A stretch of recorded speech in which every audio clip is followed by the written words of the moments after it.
I've got an itch I can't scratch, I'm missing a piece that completes a whole part of me, an open wound scar to see. Everybody come here, gather round, welcome to the freak show, the best in town. What the hell's wrong with me? I don't get along with anybody, honestly. I've been living in my own head constantly, thoughts jumbled round, think I need a new lobotomy. Wait, all these thoughts are too negative, I don't wanna get lost in the sedative. Gotta show them what I got, I'm competitive. You know I'm about to go off, I won't let them win, I'll take a stab. I wanna chase a bag, I wanna weigh, I can change all the things I lack. I gotta face the facts, I got a taste in that. Got me obsessed with the rest, I got an itch to scratch. Slowly now, I'll give up everything. Daunting thought, if I can see my dreams, I'll make things right, 'cause I'll do anything to make one.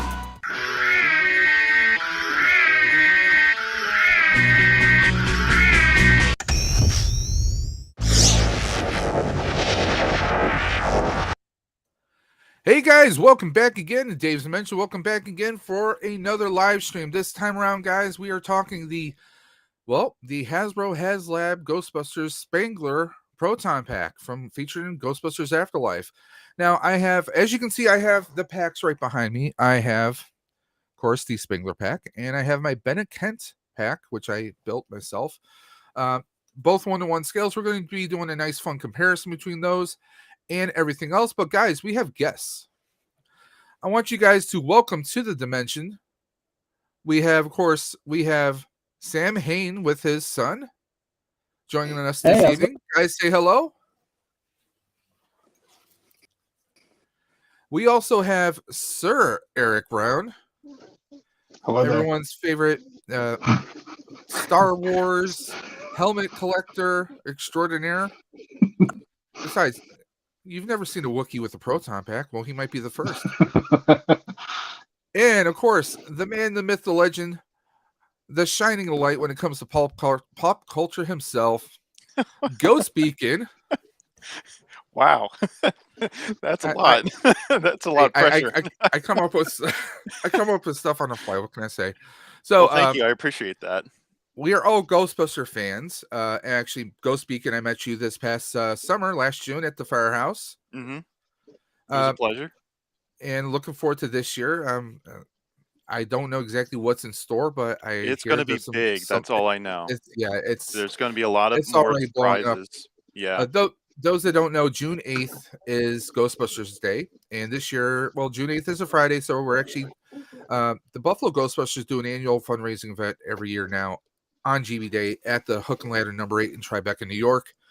And the first year it was a nice, amazing blast because the sign was the preliminary sign was donated there, and now they have the full scale sign. And last year was just a madhouse.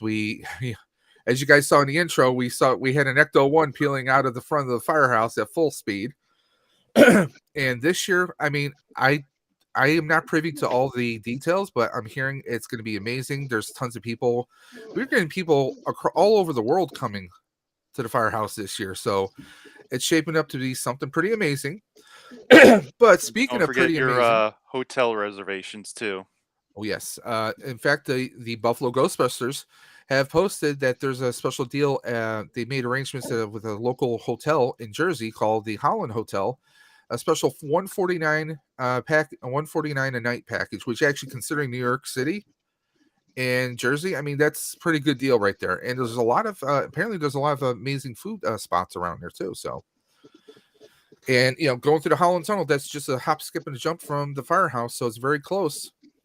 Because as Ghost Beacon knows, parking was not exactly something that could be done last year. No, I mean, I always kind of plan ahead and just kind of get those prepaid parking spots, like in those big garages. So yeah, first year how I do it. Not last year, year before, my wife and I drove down and we did that. They have like these kind of like vending machine parking type deals. They're crazy, right? Well, I'm nervous because we have an SUV. And I'm just like, well, what if some hydraulic pump breaks and goes crashing down? But that's something that they've had over in Asia for a long time. Like in a lot of the big cities like Tokyo and Hong Kong, they literally, it's just a little slot and they just kind of stow your cars. So now we're going to start this off. Well, let's say hello to the chat. And one thing I love about Restream is, well, we have an overlay for the chats here. which is pretty cool. Fancy. So what do we have here? Let's start at the top. We got Sir Eric Brown. Hello there. Had to pop in for the like. Doing his best Kenobi. Hello there. We have Duffman's Hello there, my diorama. little friend. What was that? Hello there, my little friend. Hello there. We have stream elements. The only bots will allow in here. We have the Nathan Bowden Show saying what's up. What's up? G-Force Racing. Some G-Force. I got G-Force saying, hey there, Duffman and Cap. I'm going to go right down the line here. Nathan Bowden saying hello. We got the Duffman. Everyone's saying hello to each other like the great community that this is. Captain Spaulding. Captain Spaulding's a great friend of the channel. He just started his channel. He's a new upcomer. You'll see a lot of people coming through the chat who are either Ghostbusters fans or part of the toy community that me and Eric are a part of. Yep. Where we geek out just about on anything and everything.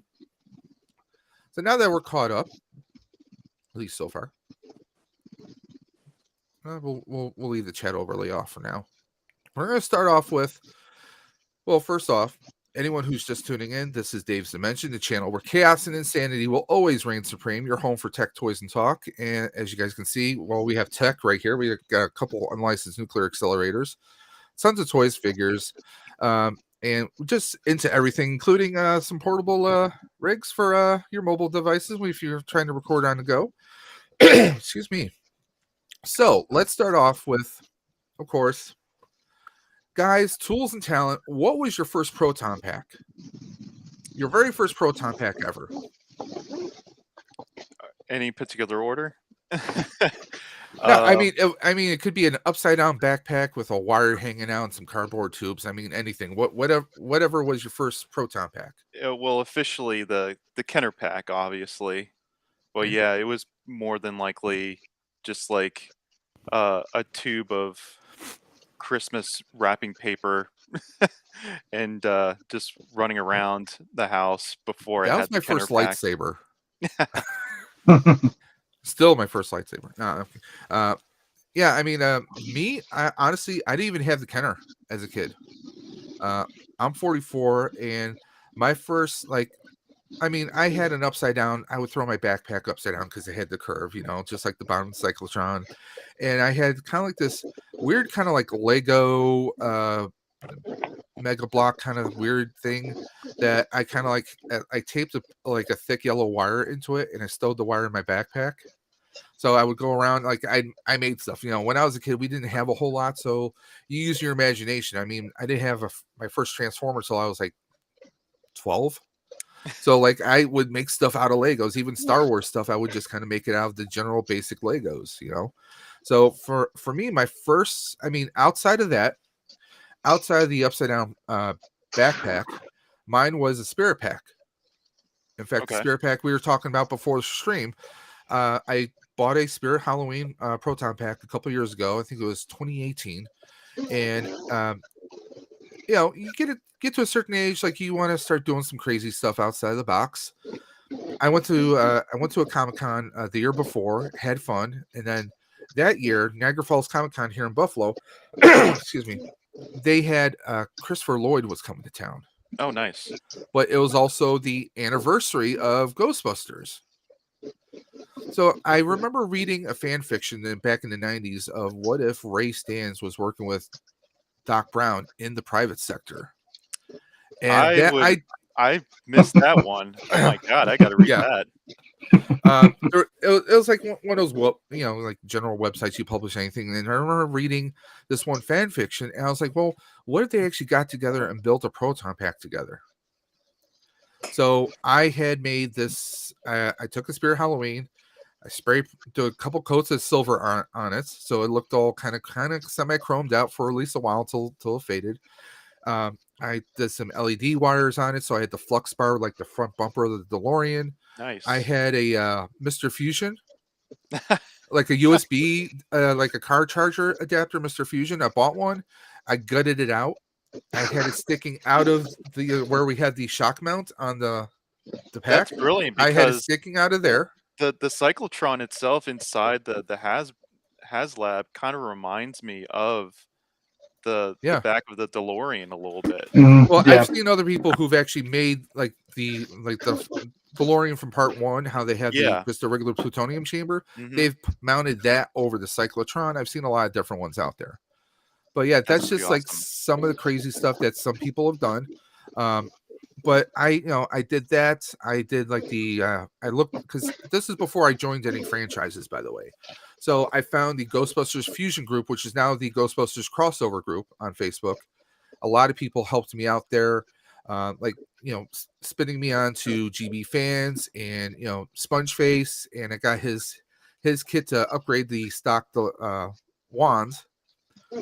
And I had a Yahtzee flux capacitor on the top, so when I walked around and it shook, it just lit up naturally. I also added a nice tube on the side filled with it was LED lights and hair gel to make it look like it was a temporal slime filter. So and plus I'm a big guy, mind you. At the time I was 495. Okay. 495 pounds. I'm 370 right now, so I was a much bigger person. So as the spirit packs are small all by themselves. So I wanted to add a little size to it. So I had that on there, and everyone was blown away. Like, people are like, "Hey, can I take a picture of your pack?" I'm like, "Sure, yeah, go right ahead." I'm like, Well, that's something you don't see every day, though. Yeah, I love that mashup. I'm crazy. I was actually thinking the other day for the spirit pack where the the light bar is, where Yeah. the empty chamber is. I was thinking about if I put like a flux I've already seen capacitor people in there. 3D. I've seen people 3D print like Yeah. additional components that would look awesome in there because you open it up. I've seen a few people. I'm sure you've seen it as well. They've taken the Gozer's Temple picture from inside Dana's fridge Yeah, and put it in there. I thought that was hilarious. yeah, that's awesome. Of course, we've seen the obligatory Twinkies thrown in there. Yeah.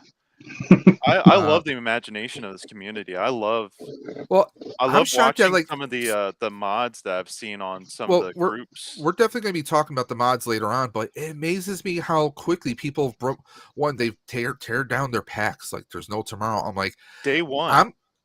Me and a lot of my friends we're kind of apprehensive. We and there's a few people I know, and they are right, at least in my opinion.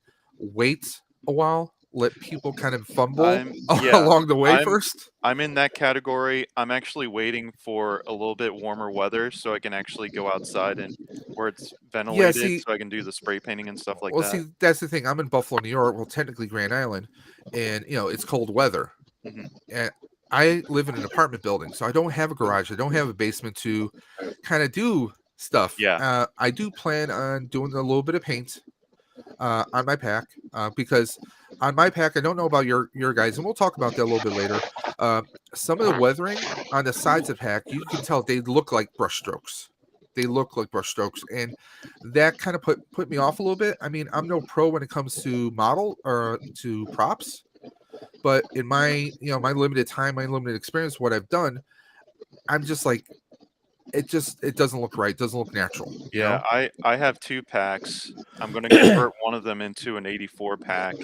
And yeah, you can definitely see the big differences between a good day and a bad day at the weathering shop. I mean, the front looks fantastic, but the sides, it throws me. It really throws me. I'm not trying to be like, I'm not an elitist. I'm not a snob when it comes to that kind of stuff, but it throws me the wrong way. I know it's a mass-produced item, and I totally get it. And it's nice that they actually took the time to do that. So I'm really happy with it. So but yeah, some of it is on the borderline of the popcorn bucket paint job. That was that was version 1 of the Flux pack. So yeah, I kind of went crazy with the L-Ray LED. Wow. But this was just like some foam that I kind of did a bunch of hot glue. I had an extra power cell. I bought like a cheap keypad, so that was like the temporal time circuits. That's pretty really slick, fun, man. That's awesome. Well, see, this bar broke off even before I got into con. but then I reinforced it when I fixed everything on here. I made this clear tube with LED lights because everyone asked me, well, if it's Back to the Future Proton Pack, what do? Do you zap them into another time? Like, no. The trick of, well, I said, because if you're going to do something, you kind of have to have the idea. What's the principle of everything, right? How is it going to work? What is the what's the story behind it? Because you're doing a cosplay, you kind of have to have a story. So what I did was I said, well, basically with the slime filter that we have on the side, that basically when you do your capture stream, the flux capacitor basically is when you get your capture stream, it's reducing the ghosts to an earlier point in their time stream when they first became a ghost, making it easier to catch them. Oh, I love that story. That was the concept I came up with. Yeah. Because also in the event of an extreme emergency, let's say a ghost is throwing you out a window, or there's a massive explosion, you did have a little emergency feature on there that you could just cause basically your it's not recommended, mind you, but I came up with the idea, well, in extreme situations you could cause an overload which would actually transport you out of that place, but then you don't know where you're going to wind up, when or where. That is an interesting crossing the streams could definitely well, cross kind the of streams, you're going to see some serious stuff as you cross those streams, Yeah. But yeah, I mean, this was the wand that you see in that picture is actually, that was a 3D printed wand made by Sean Adams. People know him in the Ghostbusters community. He's a UK prop builder. So I had that. I kind of had it jerry rigged to an Arduino that he had from so I had that on there, and it was a fun cosplay. People were blown away by the pack. I do miss it. I kind of regret afterwards selling it, but I really wanted the Spengler pack, and I don't regret that decision now. But I do plan to at some point recreate that in a 1-to-1 scale, but with a few more improvements. But yeah, that was my first pack, my first real pack, which it's kind of overboard for your first pack, but hey, that's me. Hey, it was yours, and I love it, man. Yeah, that's creative stuff right there. And Eric, that's your first pack, right? The Spengler. Yep. Right? Justin, you guys can still hear me okay? Yes. Okay, cool. Audio issues. I had a phone call and it stole the connector. How dare it? How dare parents call? So yeah, this guy is my first one, the Haslab, and I hear what you're saying, Dave, about the details and whatnot, not being like perfect, but I'm probably the most I've always been a Ghostbusters fan. I'm from the North Shore suburbs of Chicago, where Bill Murray's from, where Harold Ramis is from. I met Harold Ramis in high school. He came to speak at my school, and okay, I hate you. That's really cool. It was a really cool experience meeting him, because he's just outside of Ghostbusters.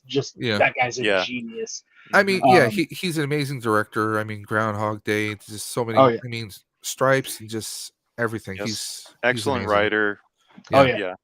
Yep. And gray hair. I just had to have this. It was just too cool. And Dave, I know I told you this. I ordered mine like in the last hour of it being live. Yeah. I wanted to buy it sooner, but it was also the same time that wasn't the same time that the Rancor was live. Mm-hmm. The Haslab Rancor. Yeah. Well, speaking of crossovers, that's about this, because we had the Rancor, we had the Spengler pack, and we had Sky Striker. Yeah. But only 2 of those 3 survived. Yeah. That Rancor went down. Yeah. I still wish I had that Rancor, but in any case, I just kind of pushed this through with my wife and placed the order. She's still dear, not too happy. if you love me, you'll let me get it. Dear, if you love me, you'll let me get it. But all the grief I dealt with, I don't regret it at all, because that thing is so cool, and I'm not going to mod anything. I think, like, for a more casual fan like me, You're going to have it as more of a display piece. Let's be honest. Well, to be honest, I want to get the full kit and like the jumpsuit and the whole 9 yards and do this for Halloween like every year. That would be that'd be really cool. But it's just too cool of like it's just a giant statement piece, and I'm not going to like touch it or mod anything because I just want to catch up on the chat very quickly. We have Corey J. Hey, welcome to the chat. First time coming into the stream here. Welcome. Their What's first up, Corey? was a shoebox and a pool noodle. Yep. Definitely. We got Linda. Linda's in the chat. Linda's an awesome moderator, and she pops in a bunch of streams, including Papa Gordon, Canadian Santa Claus. Everyone's just hanging out, having a good old time. We got just had to pop in for a while at work. I'll be right back. Nathan, you make that money, man. Do what you got to do. We got Gap After Dark. Another amazing content. Corey says, great Scott, definitely. Yeah. We got Mr. B, Mr. B's Customs. He makes some amazing custom figures. Mr. B's an awesome guy. Great supporter of the community. Let's just catch up here. I'm just going through this I'm just kind of gunning through. GeForce, thank you very much. Dave's Dimension has officially surpassed 1,000. Just under 3 years. Congrats, Dave. I wasn't trying, but it's the channel's been growing, and that's awesome. Fun ride. Yeah, Bravo. I won't be monetized for a long time though. I still got another 1,500 watch hours to get. Yeah. Anything's possible, man. Yeah. Yeah, If you put your mind to it, anything's possible. Yeah. So we got Mr. B saying hello, and of course we got the Wolfpack toy review, a good friend of the channel. Co-host of the Leapcast with me and Super Awesome Geek Show as well. And anyone who's in the chat, if you're not already following him, please do me a favor. Check out that QR code at the top of the screen. Scan that with your cell phone, your mobile device, and that will take you to Wolfpack's to his channel. And please subscribe. He does amazing toy reviews with him and the Wolfpack with his family, his kids, and his wife. They're all collectors. And they have some pretty awesome finds. So you guys definitely want to check them out. Let's just catch up right here. Everyone's saying hello to everyone. We got Kenneth. I'm glad you got yours eventually. Yeah, there was a little bit of controversy at one point. It didn't seem like I was going to be getting my pack. Yeah, well, I feel like I contributed to that anxiety, Dave, because I mentioned that I placed mine in the 11th hour, and I mentioned to Dave that I was getting like I got my shipment notification. Yeah, I ordered mine like midway of the campaign, but I found out through the hard way that apparently Hasbro, when they do the orders, they don't ship out the orders in the sequence that they receive the orders. They just haphazardly, we'll send some of these out this way, we'll send some of these out there. Literally, Hasbro, I actually called their customer service to talk to them because FedEx is like, well, we have the tracking number, but we haven't received the item yet. And actually, Hasbro basically flat out said, well, we don't ship in order of the order received. Okay. Which kind of boggles the mind a little bit, but neither here nor there. Hey, at least you got it, man. Yeah, yep. Yeah. We got Kyle. Easy fix, use magic eraser to remove the really bad silver and some silver rub and buff. I have not used rub and buff yet, but I've seen a lot of videos with it, and I definitely think I'm going to have a little bit of fun with that. It doesn't take much to make the paint job sing on this pack. Highly recommend. Yes, trust me, I've watched that video easily 6 times already. Yeah, me too. The one Adam Savage, the 1 day build. If you're a Ghostbusters fan, and you definitely want to see some minor upgrades without really changing a lot of it. I mean, it's more cosmetic what he did. And if you're someone, you got to have a little bit of patience because you got to wait for everything to dry and set right, and then make some different approaches. And a friend of mine who is a prop maker, he always tells me there are no mistakes. It tells a story. Mm-hmm. Okay, are the proton packs going to look perfect? No. You got to figure these guys get tossed around by spirits and ghosts and goblins left and right. Things are going to happen. Your pack is going to be worn. Your gear should look like it's worn. It shouldn't look like it's brand new. If it is, then you're doing something wrong. Well, even Dan Aykroyd said this. Yeah. All this stuff is completely like out of your garage, find whatever you Yeah. can find to make this equipment work. That's what I Yep. love about it. Well- That's why it looks so cool to me. And I is mean, that think it's about so it. rough. One, you got to figure, okay, these unlicensed nuclear accelerators were built by Ray and Egon in the Firehouse, which was substandard. Didn't the electrical did not meet their needs, and they don't have perfect laboratory conditions. The packs are going to look busted. They're going to look torn. They're going to look heck, patchworked. Egon was eating his Chinese food while working on a wand. on the neutrino wand, yeah. But yeah, I mean, that's what I love about Ghostbusters. I mean, it's a bunch of guys who, they might be very smart, but kind of screw ups. But the Zeros becoming the heroes. That's part of it. That's why I love the movie. In a way, it's kind of an underdog story if you really think about it. I mean, like, come on, how many of us were kind of like Venkman?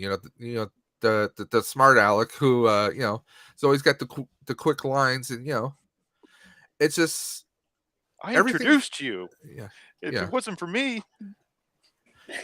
Yeah. And like, I mean, to me, like, Harold Ramis was great because he was the straight guy, but then he would have those little funny remarks. Yep. Like the first one, when he's like, "Your mother." I mean, Yeah. That was cool. Egon's like all reserved. He's like, "Prina is dead." Right. Second, I he gets animated because because his and his friends are. Or like in the courtroom scene in part 2, we got Do Ray Egon. It's like I feel like Ramis kind of played him a lot more looser in the second one because the first one he played it more like a Spock kind of thing, in which I think I remember him saying he was kind of inspired by Mr. Spock and how direct and dry he was. But he really loosens up, I think, and that shows the character progression that he's been around Venkman and Ray for so long that he kind of loosens up a little bit. Let's face it, when you're growing up, I mean, your friends, the people you hang out with, their personalities, their traits rub off on you. Yep. So we got Mike Davis, another Ghostbusters fan in the chat here, hanging out with us. But okay, now Sam Hain, what about you? What was your first pack? Kenner. Kenner? Yeah. Do you still have it? No, but okay. You had to think for a second there. Yeah, no, I thought I did, but I don't. But I found another pack for him. When he was like 2, so it was cool seeing action. And obviously, this is your cadet there. This is his first pack, right? Yep. Yeah, the one of these back here, that is his. The one that's not the Haslab, yeah. I am envious of you. When I was your age, I would have loved a pack like that. Like, I mean, you're in a prime age. You, my friend, they're talking to you. You are the envy, because there are full-grown adults who did not get their hands on a pack. And I told him this. Okay. I told him this. Yep. Plus, your dad got it for you, which means you didn't have to pay a single dime. Okay. I mean, that's the thing. I mean, one of the great things about this pack, and I'm not what's the word I'm looking for? I'm not a cheerleader for Hasbro. Eric knows this. I am not necessarily a big fan of Hasbro, but they knocked it out of the park. But let's just take a moment to think about this. Spengler pack, $400. Sure, it did not have a wand, but if we throw the wand on there, we'll say what, another $130. So let's say $530, and maybe about $70 for the Alice frame, right? Mm-hmm. So we're sitting about $600, right? Still cheaper than a full scale pack. Mm-hmm. And then the full scale pack, you have to assemble it in all the hours you're sanding and drilling and doing all your modifications, epoxy, and let's not even get into the repairs. I'd say this my Bennett can easily probably cost me about $1,000 after everything is said and done. But people have spent a lot more for a lot less, to be honest. Mm-hmm. Yep. So I mean, I know a lot of people are hoping for it, and I think Hasbro would be crazy not to if they didn't revisit the pack, maybe do an 84. Although, like you said, a lot of people, Ghost Beacon was saying that you said you have two, you want to do one as 84. Yeah. And I mean, I love how doable it is. And let me just, you know what? We're gonna switch to camera 2. Well, and it's great that they had in mind to put an 84 mode on the pack itself, Yeah. which led me to believe that, you know, in the prototype with the copper wiring, that actually came in like 2 pieces that you can take off easily and Mhm. just convert it easily to an 84 mode. And then if you There's- wanted to switch it back to Afterlife, I mean, I love Yeah. how we can all these grommets. By the way, let me just move my mic over. On here, what's really great is everything comes off, guys. Mhm. Everything comes off. Now they could have. There might be a little echo there. Let's just fix this for a second. There we go. Now, one thing that I like is a lot of people can say, "Well, they did that so you can replicate the scene with the mini puffs." I think they did that. Maybe you could say it was done for the mini puffs, but as a cosplayer, I love that we can take every grommet off of here for transport. Mhm. Those of us who have worn packs at cons or events, how many times have you got something caught on something?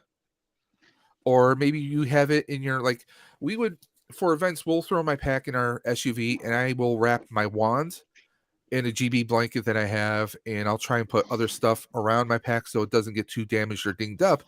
Because let's be honest, I've repainted this a few times. I mean, you can see the resin here, like the paint is scratched off on the side. I got my resin wand right here. But I mean, everything is, some of this is, I don't know if you can tell, but I have epoxy holding the tubes down on here. This is my Ben and Ken pack, and you get scratches and wear and tear on this over time. I mean, you can see some scuffs and scratches, but I mean, looking at the two of them, I mean, from a distance, I mean, it is before and after. It's amazing. Mhm. I mean, the weathering that they did on the front of the pack looks amazing here. There are some subtle differences, and we'll get more into that. But I mean, just the amount of detail, I think this is probably the biggest home run I think Hasbro will ever have. And Yeah. that's saying a lot with how they've done Star Wars. Lately, their Star Wars has been pretty lacking, personally. But I mean, they didn't just give us a pack, but they gave us the experience where we can take it apart. Yeah, it's a very poetic toy. You can Mhm. open up the cyclotron, do switches, interact with the Yeah. wand. It just has everything that we've asked for, and then some. Like I didn't expect them to add an 84 mode to the pack. They Yeah. didn't have to do that, but they did, and that's Yeah. amazing. I mean, it's amazing that they threw that on there. Those that don't know, you can actually switch the cyclotron to the regular, just rotate instead of the afterlife spinning. Personally, I love the afterlife mode. Yeah. I love the fast spin on it. We have the experience here. Let me see if I can move my camera around so you guys can get a better look right there. There we go. Those who are watching this for the first time and maybe don't have their hands on a pack, and this is what Ghost Beacon was talking about, guys. We can take apart and open up. Let me just move this down. We can take apart our proton pack and see the inside of it for the very first time. And I'm not thinking Hasbro for this. I'm Yeah, it's thinking Jason Jason Reitman. Yep. Mhm. Absolutely. Yeah, it's amazing. I mean, Just something you didn't really think about as a kid, but you kind of did, yeah. but you And I love never that we can knew that you take could. these parts out. Yeah, Hmm. it's just fun. I This is mean, really fun. everything is taken apart. I mean, this looks like the real deal. And this is light too. This is Yeah. not heavy. You would think that this would be Mhm. so much heavier if this was resin. And I mean, we can that's not all. I mean, we can take this. There's a little bolts or nut that comes off of here. I have a question for you though, real quick before you do that. That nut you just took off, does anyone else have that loosen up when you just remove the casing, the cover for it? I've Because actually mine kept it comes tight. off mine comes off all the time, no matter how. But I like how they much I actually tighten went things. metal on the inside, even though we have like the little plastic on the outside. It's how hard you screw in the Yeah. and Yeah. it actually kind of screws into that bolt Yeah. on the cake, on the Yeah. cyclotron cake. And I've actually had happen to me a few times where you have to like kind of jimmy it out and kind of reach into the cyclotron to pull it out.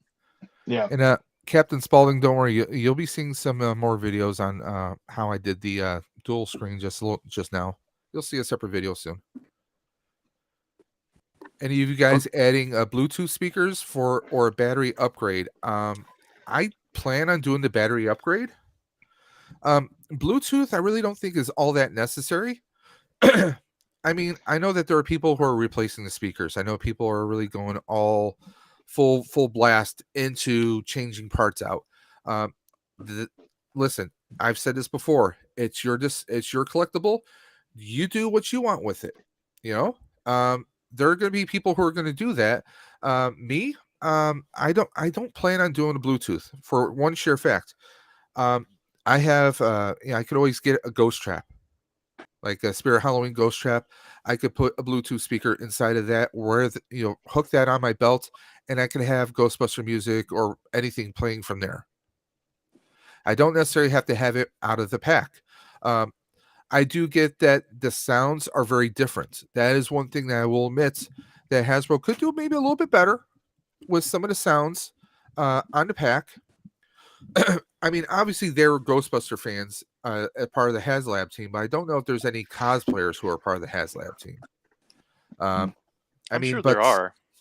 But I like how weathered this looks. Although I have seen a few people in the Ghostbusters community. One of the first people I saw paint this was Ange Barrett, and she's in a lot of the Ghostbuster groups. She does an amazing Gozer, Zool, Dana Barrett cosplay.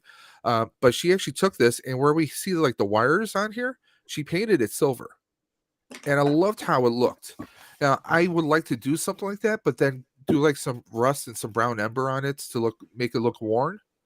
But I mean, there's a lot of people who are doing some amazing paints on here, and some people, if you're not good at painting, you don't have to worry about it, guys, because Moby Signs on Etsy, he's made a complete label set. So I got mine. You got the set already? Yep. Mm-hmm. Awesome. And it came with a ribbon for inside the cyclotron. Okay. And how does it really look that good? I mean, the pictures look great. I haven't tried them on yet, Okay. but from what I see, I think they're great little accents. You can still paint everything, but I feel like if you put like not all the stickers on, but some of them just for like highlights, I think that it would look good.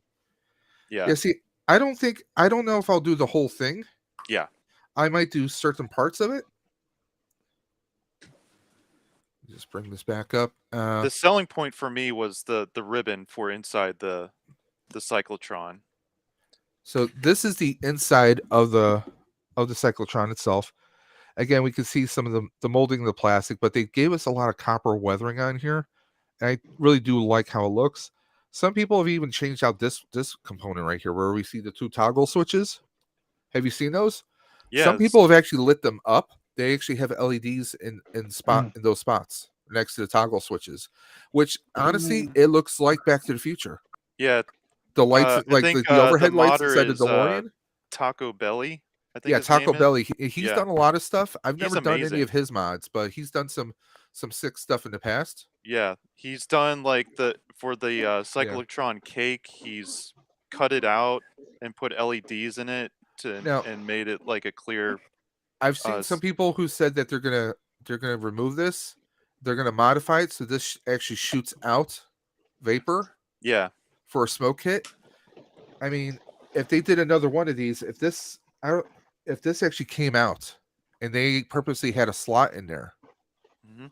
for the smoke kit, I think that would be even more sick.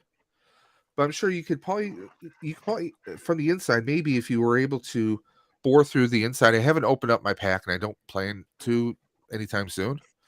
But if you could drill a hole here, here, and here, maybe some additional hole so the vapor can just go out and go through the end filter. Those that are wondering, the end filter is, see right here, this right here, where you see the mesh right there, that's the end filter. I mean, it almost looks like it's designed. I was just about to say, it looks like it was meant Yeah. to hold and dispense smoke out of that. I mean, filter. I mean, there's a lot in here. I mean, this looks amazing. I mean, the first time I saw, like, I'm losing my mind looking at it in person. I saw pictures online, and again, a big thanks to Dublin Ghostbusters. They're the first one to get the Spengler pack, and that's another question we'll have for I another can't point in imagine time. what his inbox was like that day. Yeah, And I felt But- bad because he was sick and yeah. he was, he was getting I- inundated with all these As questions. a YouTuber, I reached out to him. I said, "Hey, I'm a big Ghostbusters fan. Congratulations on your being the first ever to get the pack." And I was wondering, I wanted to get his permission because if I'm going to use any content, I always ask first. Mhm. I said, "Hey, I would really love to kind of do a video, featuring your photos." She's like, "Yeah, just make sure you tag us." And I'm like, "Yeah, not a problem." And those, I mean, it just looked amazing. It was great to see, what it actually looks, hands on. I will say this: I am going to be doing the split loom, the yellow. Yeah. I am going to be doing that. I have seen some people do a hazard version, like a hazard tape version of it. Yeah, that's cool. Which Yeah, there are does look- different it colors looks pretty out cool. there. Yeah. And again, you can just make it your own. And of course, like Ghost Beacon was just talking about, he wants to do, you want to do your 84. What some people may not realize, well, these can come off. We can remove all the different grommets. We can remove all of that from here. So you can easily bring it down to an 84. You're just going to have to do a little bit of patching, let's be honest. Yeah. So, but I mean, the pack itself looks amazing. Here's, like I said, some of the dry brushing. You can tell those are strokes. Those are not like scrapes from removing it. You can tell those are just brush strokes. I automatically think about the Ecto-1 popcorn bucket for some of that. You mean the one I have that up there. I do have one. The AMC one. Yeah. It's I mean, I was some are tempted good to remove it. Yep. Yeah, some are good, but some just were deliberate brush strokes and did not blend it well. But hey, Sonny. Hey, Sonny. Sonny's from Australia saying hello. But I mean, Morning. yeah, that's the thing that's an example of what kind of annoys me. But that's something that I can fix. Yeah, exactly. As long as it's something you can fix. I mean, it's just amazing. I mean, some of like the weathering here, like the actual, you can see like gouges in the material right there. That is what sells a fan like me. Yeah, that really sells they me. scanned this pack Yeah. from the original Hero pack. Yep. I think is what they said, and Mhm. Well, I mean, and the big yeah, difference it's is, amazing. okay, we have that wide power cell right there, and I will be replacing the power cell too. But on the Ben and Kent, it's much more narrow. I mean, that's one thing that's a little bit noticeable, but that's not a big deal. It's not a deal breaker, But it's just mind blowing. Let's see, catch up here. A buddy did a 84, did it in a weekend, and it looked wow, a weekend. Jeez, did he sleep? I think it was Detroit Ghostbusters. Yeah. That team did a video of like a 1-day build, and yeah, it's not that complicated too. It's just No, the it's main. a lot of filler. I mean, Yeah. you're filling in small holes, so I mean, you don't want it to look like Swiss cheese when you remove everything. But I mean, for me, I loved Afterlife the movie, and I love things that are weathered. Mhm. I mean, all my props that I've had, like I bought a lot of I have like the Spirit PKE. I heavily weathered that. I love weathering itself. I just like things that look worn and kind of beat up, kind of like me. But it's just you want a pack that's going to be kind of beat up. Like I said before, you don't want anything necessarily brand new. Okay, so we talked about our tools and talent, and we kind of touched on our reactions. Like literally, when you opened it up? I mean, obviously, we already saw pictures on Facebook. It was spoiled for us. Let's be honest. Mhm. But like when you got it, you opened up the paper in person. You opened up the pack. I mean, did you just think like? To me, I was like, seriously, I got this for $400. How insane is this? For maybe about a third of what you might spend for a full scale 1-to-1 scale pack that works. Yeah. First I of mean- all, I loved how you actually had to work to get to it. Yeah. Like, yeah, It two Yes. makes it boxes. way down. Slides, It was- I think. Yeah. Yeah. And Disney might want to learn a thing or two. I mean, Hasbro did an experience for $400. yeah. I mean, We don't have to spend what 3 or 4, maybe 3,000 a person. Eric, right? You did the Disney hotel, the Star Wars thing, right? The Galactic Star Cruiser. Yeah. Yeah. I mean, it's about the experience. I will say, like, as costly as it was, I would love to do it again, and it was, I think, worth the experience. But you have to be a special kind of fan, and I think outgoing enough to engage in that kind of stuff for it to be Yeah. worth I it. mean- If you're, yeah, I mean, but I think they did it right, and I think they're setting a standard now. Mm. At least the Ghostbusters Haslab set a standard to do an experience. for Haslabs, sure. Yeah. The only other Haslab I have is the Razor Crest and the TVC Razor Crest. You and- mean you didn't blow it up in 1,000 pieces to keep the continuity accurate? No, it's sitting like right here next to me. It's I stare at it. It's right next to my monitor, and it looks awesome every day. But I stare At at my least my- Spengler pack every day. my first reaction was, oh my god, like I'm so happy I got this, because value for money, like I don't think you can beat it. I'm a more casual fan. I was never going to build and customize something myself. Yeah. So this was like a relatively, I think, inexpensive way of getting that huge statement piece. But outside of that, my biggest reaction was, oh my god, where am I going to put this thing? Well, I mean, think about this. Someone who doesn't have a house, someone who's in an apartment. What was I supposed to do? I actually all my bookcases, by the way, are like the $35 Target bookcases. They're pretty cheap and inexpensive, but they're pretty but it looks sturdy. great. Mhm. Now I'm a big fan of caution tape, of the hazard tape. So anyone who knows me personally, especially when it comes to Ghostbusters, like on all of my past some of my past spirit packs, I had the reflective caution hazard tape going along the bumper on the one side. I did a lot of that stuff. So I actually took one of my areas. Let me see if I can bring the other camera up so you guys can see. I made a charging station. Let's pull this back up. You can kind of see I have my hazard tape right there. That's my charging that. station / Yeah. display. That's cool. I I like like, what you that. did. So I have a hook. There, so I can hang the wand up there. Because I mean that's another thing. The hose for the wand is so stiff. Yep. That for displaying with the I with mean, the wand yeah, attached, it's a bit super clunky. it's super stiff. But I see people tearing, they're tearing the hose apart, making their own. More power to you. I'm not necessarily, unless you can come with a step-by-step or a kit or a substitution. Yeah. If GB fans, if you It's and a Doug, replacement. if Doug and you guys come up with a replacement that Oh, I'm fits sure. perfectly, and I'm sure it's just a matter of time, but Yeah. when you guys do, dude, I'll probably buy like 2 or 3 just to have extras, That's kind of why I'm even though I have waiting, one pack. because I know there's going to be a lot of people out there, tinkering with this, and developing I've seen better people ways break of it doing off things. already at Yep. the pack. I'm Yep. like, nope. So when I do it, I disconnect it from the wands, hang the wand up, and I kind of tug put the hose behind it, and I'm being very careful and gingerly with it. I'm like, I'm not messing around with it, you know.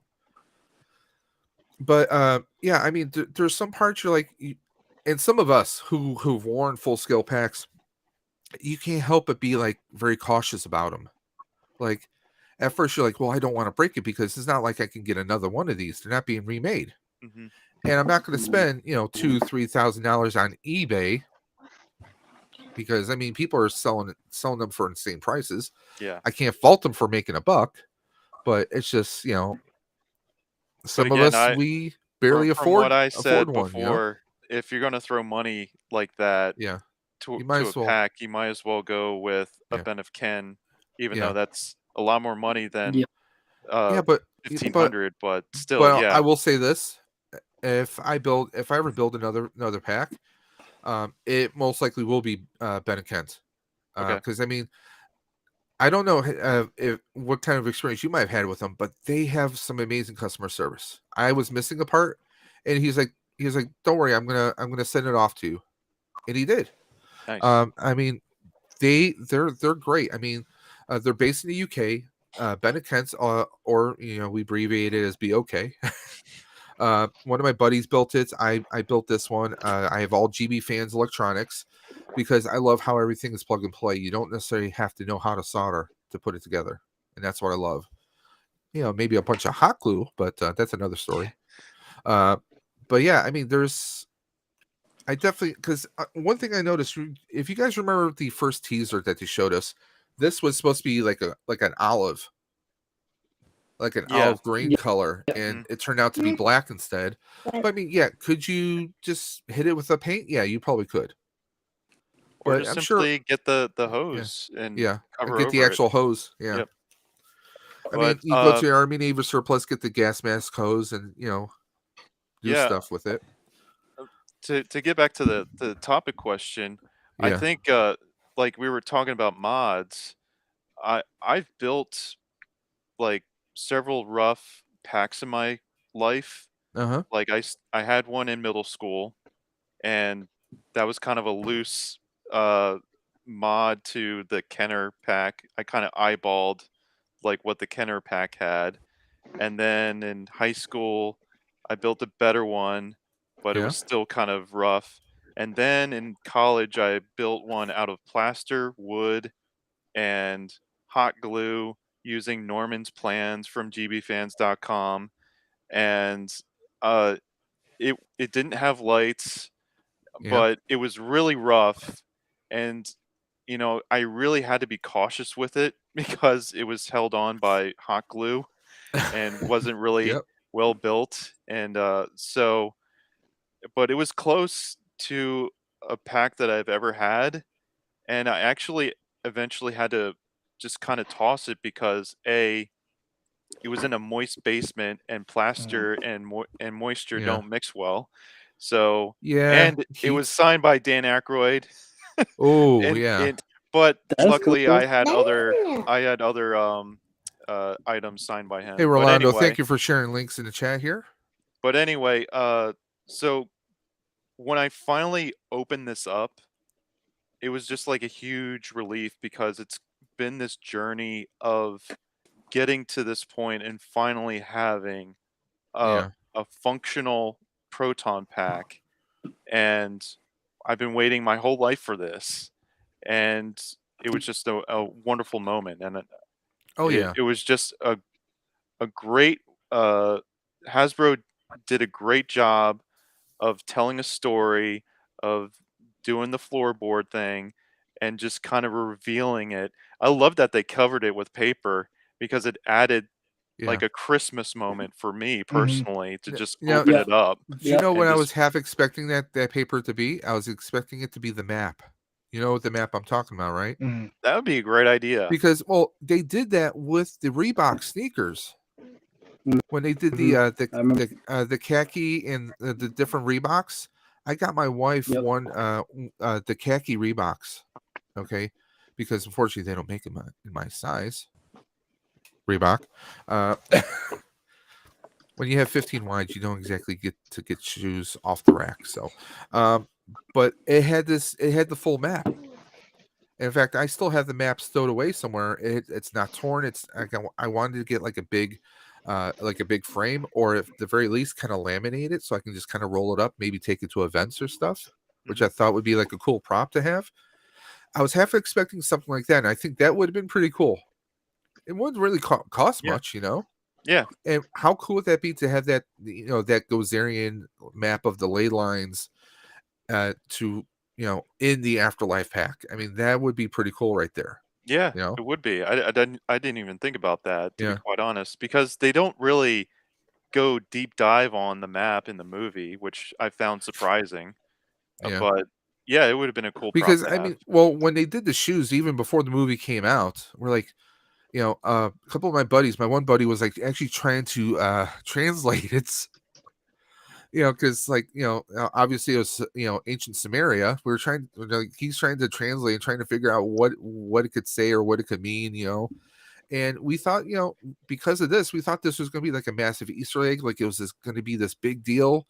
And it was just like, oh, look at this. Oh, this is cool. This is like an ancient map of Somerville. And Yeah. it was just like a passing mention. And that's it. Yeah, I wish they had done a deeper dive on that map, because it seemed very significant, and it's what brought Egon to that area. So like it would have been cool, like if they would have had like I don't know, like an old notebook or an old post-it written on it, like a reference page, like the Tobin's page 337, and would have been cool, like, well, let's look it up in the Tobin Spirit Guide or something like that. I was It would be expecting cool. it to be in Spengler's journal, to be quite honest Yeah. with you, but I And didn't see it in there. now, Sam Hain, what did you think? Opening. Oh man, dude. Like I'd seen all these reviews and stuff from overseas, all that, and then so like I thought I would just be okay. This is that. Open up, no big deal. But still, like, man, when I got that, like, he was with me. He was in the living room with me, and I was like, whoo! It was just an unbelievable moment. What did he think of it? Like, cause I surprised him. It was crazy. Quick story. Like, so he knew we were getting one pack, and and that was it. So that day, I had it. I got home before him. Had it in my living room on a ottoman thing, big ass box ready to go. And then he came in. I was like, "Hey, what's that big box in front of you?" And he was like, "I was like, cool." And then I was like, "Well, I got a surprise for you. Come over here." And I had it it was in a blanket and all this stuff. I was like, "What's in the blanket?" He lifted one blanket. There was another one. And I said, "Oh, you got two." And what did you think? Pretty cool. And he get where all the rest of the stuff was box. Yeah, it was a pain getting because you had a box in a box. Yeah. Oh, don't get me started. You want a good laugh? Watch my unbox video, because I actually had to turn it upside down to get like the shipping box out, and then we have the other box. I'm like, it felt like the Spengler floor trap just to get the floor mechanism just to get it out of the box, let alone. Yep. We'll see. I mean, that's the thing. Like with watching all those reviews and stuff, like open the top, then flip it, then but I'm actually glad I watched his videos first. Flip it, turn it, reverse it, pop it. What? Exactly. Hand it. Have some, yes. Eric, what did you think? Yes. Oh, my first impression was more of like, I hope it's not damaged, because something happened in transit and it was pretty dented, and it ended up damaging the box, which is why I've got this guy here that I can open and show you. I contacted Hasbro Pulse support and said, hey, something happened in transit, and the proton pack box got damaged. It went all the way through. I sent them all the pictures and asked them to send me a box because I knew from experience with the Razor Crest, other people had similar problems, and Hasbro just sent like flat boxes. It took them a while to do it, but I figured they probably had some lessons learned from that process and had some extra boxes to support that. So those who are wondering, yeah. Eric's box looked like it was delivered by Ace Ventura. No, Like it was no. just hunted across a few fields, you know. Right? Sounds broken. Wasn't it Most that likely, bad? sir. I bet it was something nice though. It really wasn't that bad, but like it was definitely dented in like one of the top one of the top corners, and it went through. If you're not going to, I would have been fine just saying nothing, but I figure when you pay that much, like you should have like everything in pristine condition. And Hasbro was awesome working with me on that. They sent something out very quickly. So Mike's asking, did we keep the box? I tossed mine because I just don't have room for it, unfortunately. I still have mine. So what I'm all six of the. So what I'm doing with mine is the one that's a bit damaged. I'm going to use that for storage, but the one that's in this thing, I was just going to keep like flat and not constructed. I would not be surprised if that would go for like pricing. Like you might want to just hang on to it, you know, because I mean there are people who like on eBay, and I'm not one of those guys, but I'm just saying you see people like for a hot toy though they're selling for $120 just the box itself or just the shipper. Yep. So just imagine that box that you have, which can be, obviously opened up and expanded to be, be the chest that it came in. I mean, there's going to be someone out there who definitely would go for it. I can almost guarantee. Well, we'll see. I'm opening it right now, so we'll see if it's the whole shebang. Oh, he's doing a live unbox. Oh my because for all I know, it could just be like the plain cardboard box that covered. You know what? It's like it's not even the Spengler Haslab box. They sent you a bunch of Sky Striker boxes instead. So first reaction is, oh my gosh, they put took bubble some wrap time. in there. Yep. Nice. And it is the. Break out the PKE first. Is it possessed? All right. Oh man, they really did a good job with that, and thank God they put all that bubble wrap, because about time Hasbro did a good job about something. Because there were some cuts here, and it was all on the side of the bubble wrap. Thank God. Okay. So maybe Amazon can learn a thing or two. Well, there we go. So yeah. Now, clean box. That wasn't such a chore, now was it? Now I'm not sure it has all the sliding. Nope. It's just the outer shell. Just the outer shell. Okay. It doesn't have the the sliding floorboards. Okay. So, and part of that was damaged as well, but I'm not gonna... I'll say that I think is even better, because when I got mine, there was like tape on it that the tape actually started peeling some of the graphic off of it. I was trying to be really, really careful. I should have used like a hot air gun to make it so that it wouldn't peel, to get the adhesive hot so it would just come off easy. But now you got Geek Strong in the house.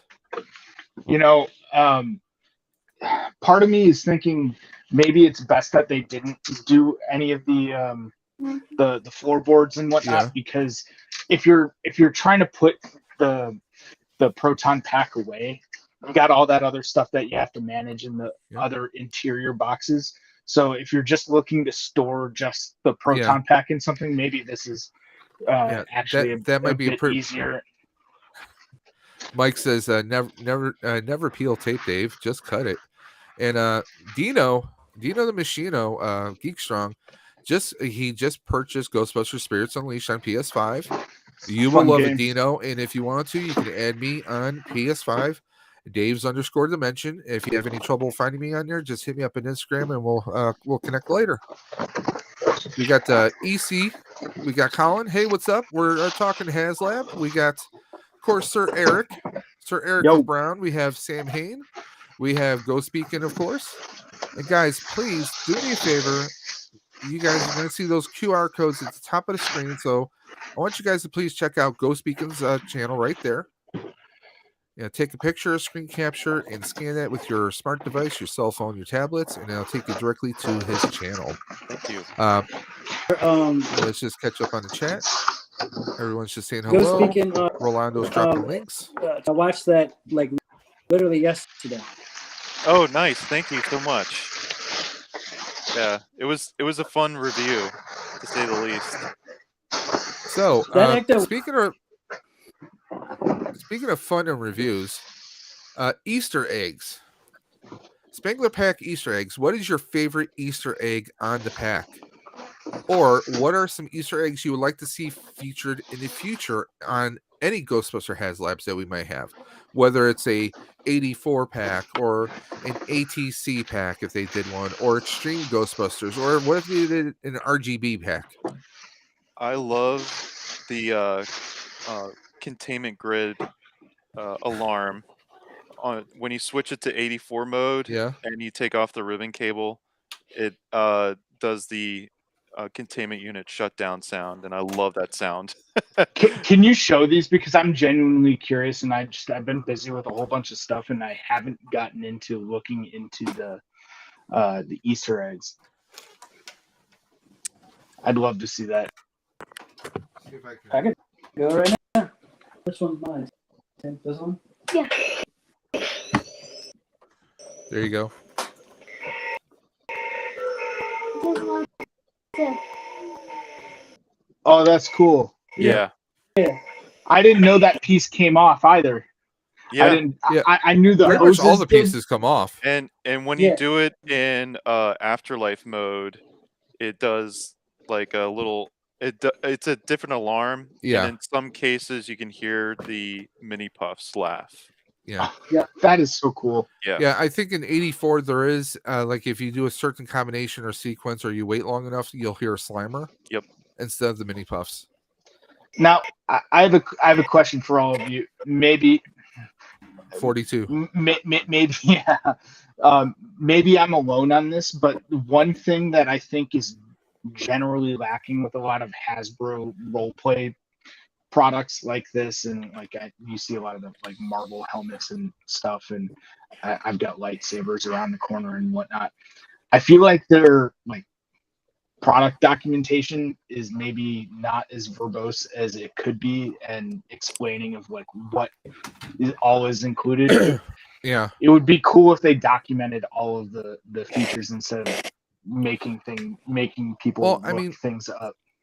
The Spengler notebook, Egon's notebook. I mean, that was Yeah. tremendous. There's stuff in there that we haven't seen yet, and I'm like, it would be great if maybe we saw a few things as a future Haslabs. Like, what if they did an Egon's, like a Spengler's prototype? Like you get like a couple small little gadgets, and it's the Haslab is the bundle of some potential prototypes that Egon might have been working on before he passed. Yeah, that'd be cool. I like that idea. That Or like Accessory bundle. the PKE that has the Game Boy on the front cover. Yeah. That'd be pretty cool. It's like a little Easter egg kind of add in kind of thing. I mean, there's a lot. There's so much they could. I mean, let's be honest. As far as like Haslabs, and we're going to talk about that a little bit later. But what I would love to see is a trap. Yeah. Yeah. I mean, It's gotta be it could be. right? Who knows? I mean, it's Hasbro. You never know. I mean, they, speaking of little Hasbro rant very quickly. I mean, look at it. They were doing the reissues of the real Ghostbusters figures, and then they just stopped. I was hoping, like, what if they would have done the Firehouse as a Haslab? I was bringing back the Hoping for that. Firehouse, but maybe a little bit more in depth with an actual basement with the containment unit or something. Well, I think it's all about marketing, right? Yeah. And so with the new movie, and they're going to feature that Firehouse a lot more. Mhm. There's a good possibility we could see something like that. Are you saying that you think they would do a plasma scale That would be awesome. Firehouse? Like, That would be rock. insane. Yeah. But Yeah. again, I mean, or they where could do like a Plasma Series Ecto 1 that we've all would I want. put it?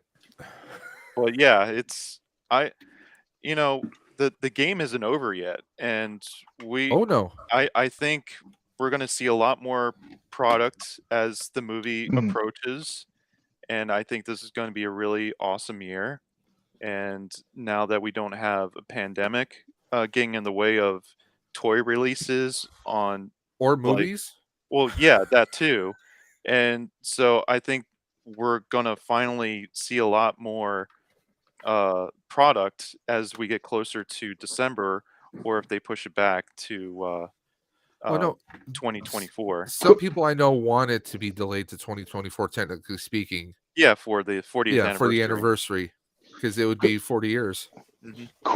Question to all you guys on here: do you think that products like a trap or a PKE meter or any other accessories are more likely to be bundled as a Haslab type of option as the only viable way to, produce and sell them?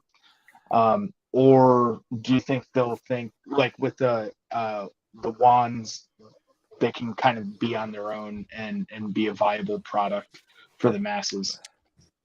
PKE I could see being on its own. Yeah. I think a trap is going to be Haslab if they do a trap, for the sheer fact that one, if they're going to give us a trap, they're going to give us a working pedal, which means they're good. I mean, look what they did with the effects on this pack here. So imagine if they applied that to a trap. I mean, we could have a trap with a low battery option on it, or we could have a trap that it's about to overload. We could have a bunch of different sounds. There's a lot of things they could do with it.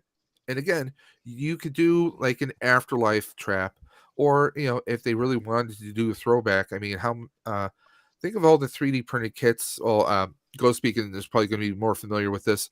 The 3D printed kits that they put out there for the spirit traps, so we could make them look like the Ghostbusters the video game traps with the extra augmentations. I think it would be awesome if they did a Haslab where you can convert a remote control trap and convert it into like a regular trap. RTV? Yeah. And you can switch it off if you wanted to. I think that would be a tremendous idea. Do you think that needs to be a Haslab, or do you think that's viable enough on its own? It could be either or. I think the novelty and the specialty of that kind of thing would be definitely a Haslab kind of Yeah. thing. It's not as universally in demand. Well, to I'll say this. Yeah. not hardcore collectors. I've talked to a lot of people before about an RTV. Personally, I don't think it's viable. For one sheer fact, we've never seen a motorized Haslab, with the exception of the motor that vibrates, and we all keep it turned off on our proton pack here. Yep. Aside from that, we've never seen a motorized Haslab. Because I mean, it could be the first though. Anything's I'm possible. not saying it's not going to happen, but I want to say the likelihood, depending on, I mean, realistically, what maybe they might have spent maybe 100 to 150 in parts, maybe in making this pack. Realistically speaking, I mean, they put in the vibrating yeah, motor in there, so yeah, they got something. yeah, definitely. I mean, I would love to have an RTV. I mean, come on, who wouldn't? Yeah, and that's why I mean, like, if they were able, the demand is there. Everyone wants one, and I know they'll probably use it in the next movie because it was such a hot item. There's been a few franchises who've replicated it, and kudos to them. I mean, you guys have killed it, especially Germany. Oh gosh, they knock it out of the they park. They make the best stuff. They do. Yeah. Just the they booth make some alone, amazing. I want to go to Germany and just visit their booth. Forget at Disneyland. conventions. For us Ghostbuster fans, it's it's either going to New York, going to Ghost Corps, or hey, let's go meet the Germany Ghostbusters. Yeah, they're great. They have some of the most amazing stuff. They really do. I would love to see, because I just think if they did a trap, they could do a trap as a HasLab, especially if it's functional. If we have all the right transistors and parts on it, and it's detachable like they did with the wand here. I think it'd be great. There's just one thing: if they do a trap, I would just want it to be just like an actual movie trap, so that it actually the core cartridge that removes out of the handle and tray. I think that's Give us what that. everyone has been wanting for a long time. You know, I mean, something like that. I mean, that is easily. I'll say, listen, for something like that, I'll pay $300 for it. I'll listen. I would pay maybe even $325, $350 for something like that, which is about almost the cost of the pack. But I mean, I would like to think that they would keep the cost of something like that down, maybe $250, $275. But let's face it, they're selling their Star Wars Legacy lightsabers for what, $270, $280 now before tax. So I mean, I don't know how, that's the thing. When we look at other brands and the pricing, do we think that, hey, maybe they'll give us a break on this? I mean, look what they did with the pack. They're still going to want to make a certain chunk and change, I think, personally. Mm-hmm. But I would love to see a trap. License fees also come into play, though. Yeah. I have to imagine the Star Wars license eats into their margin much more than Ghostbusters. Star Wars and Disney, so they don't need to jack up prices quite as much. But who knows? But how about this for stretch goals for a trap? We could have it where you can, it's a stretch goal. Well, you can remove the panel here and make it look like Ghostbusters 1 with the red tubes on it, or you can do this or do that. We can have the older knob for GB1 trap, or you can have the silver knob for GB2. I mean, but then again, a lot of us have outsourced.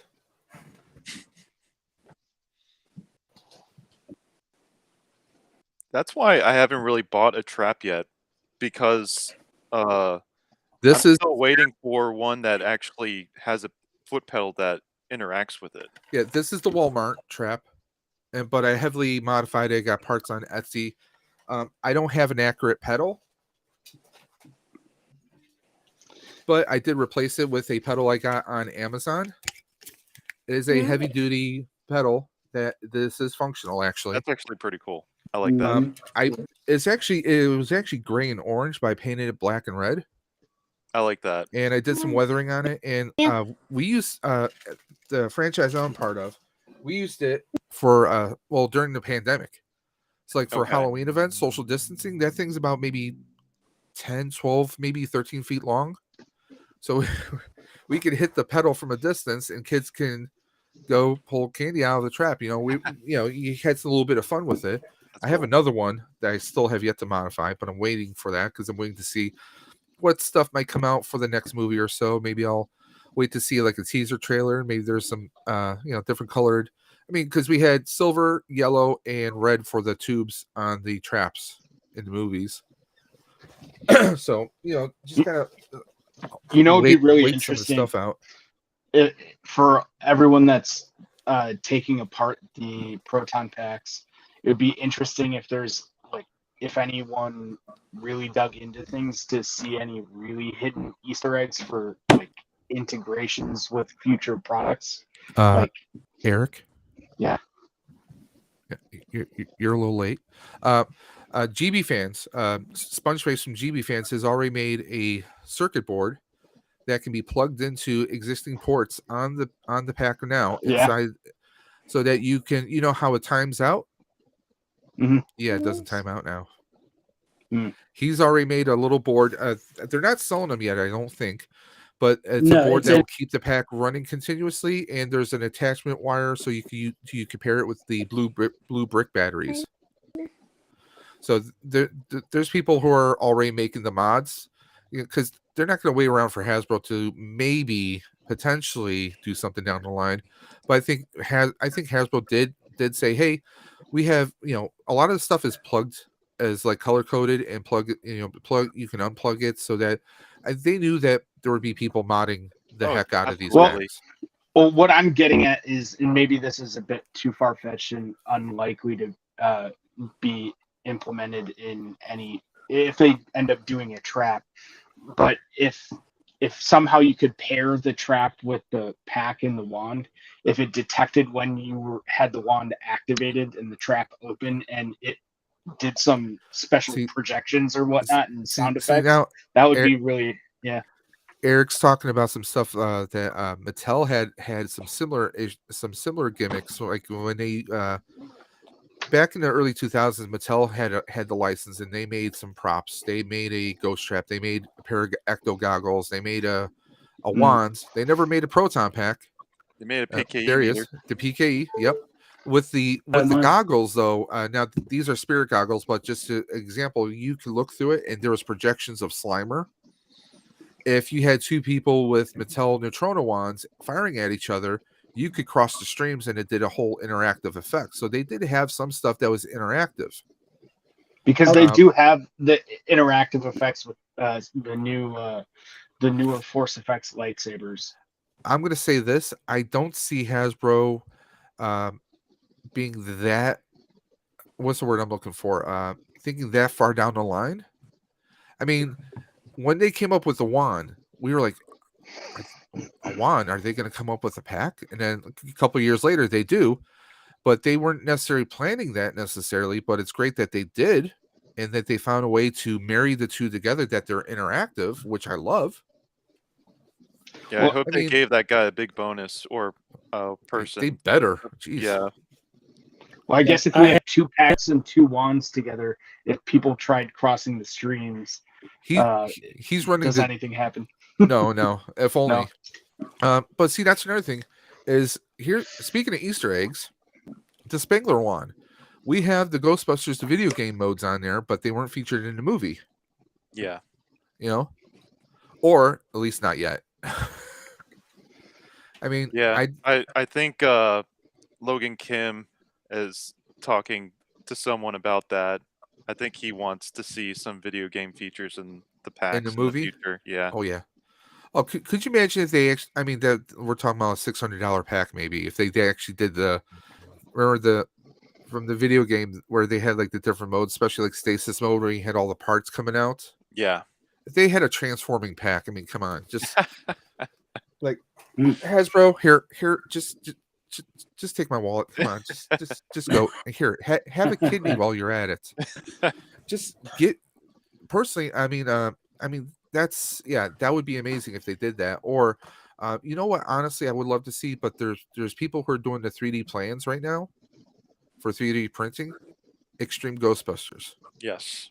And I know someone whose cousin is working on the electronics, and he's got the lights and everything going to. He's designing like electronics, like Arduino boards and everything to trigger for the inside of an Extreme Ghostbusters pack. I swear to God, I'm like, dude, if he pulls it off, I'm like, do you need me to sell a kidney? Like whatever, because I would love.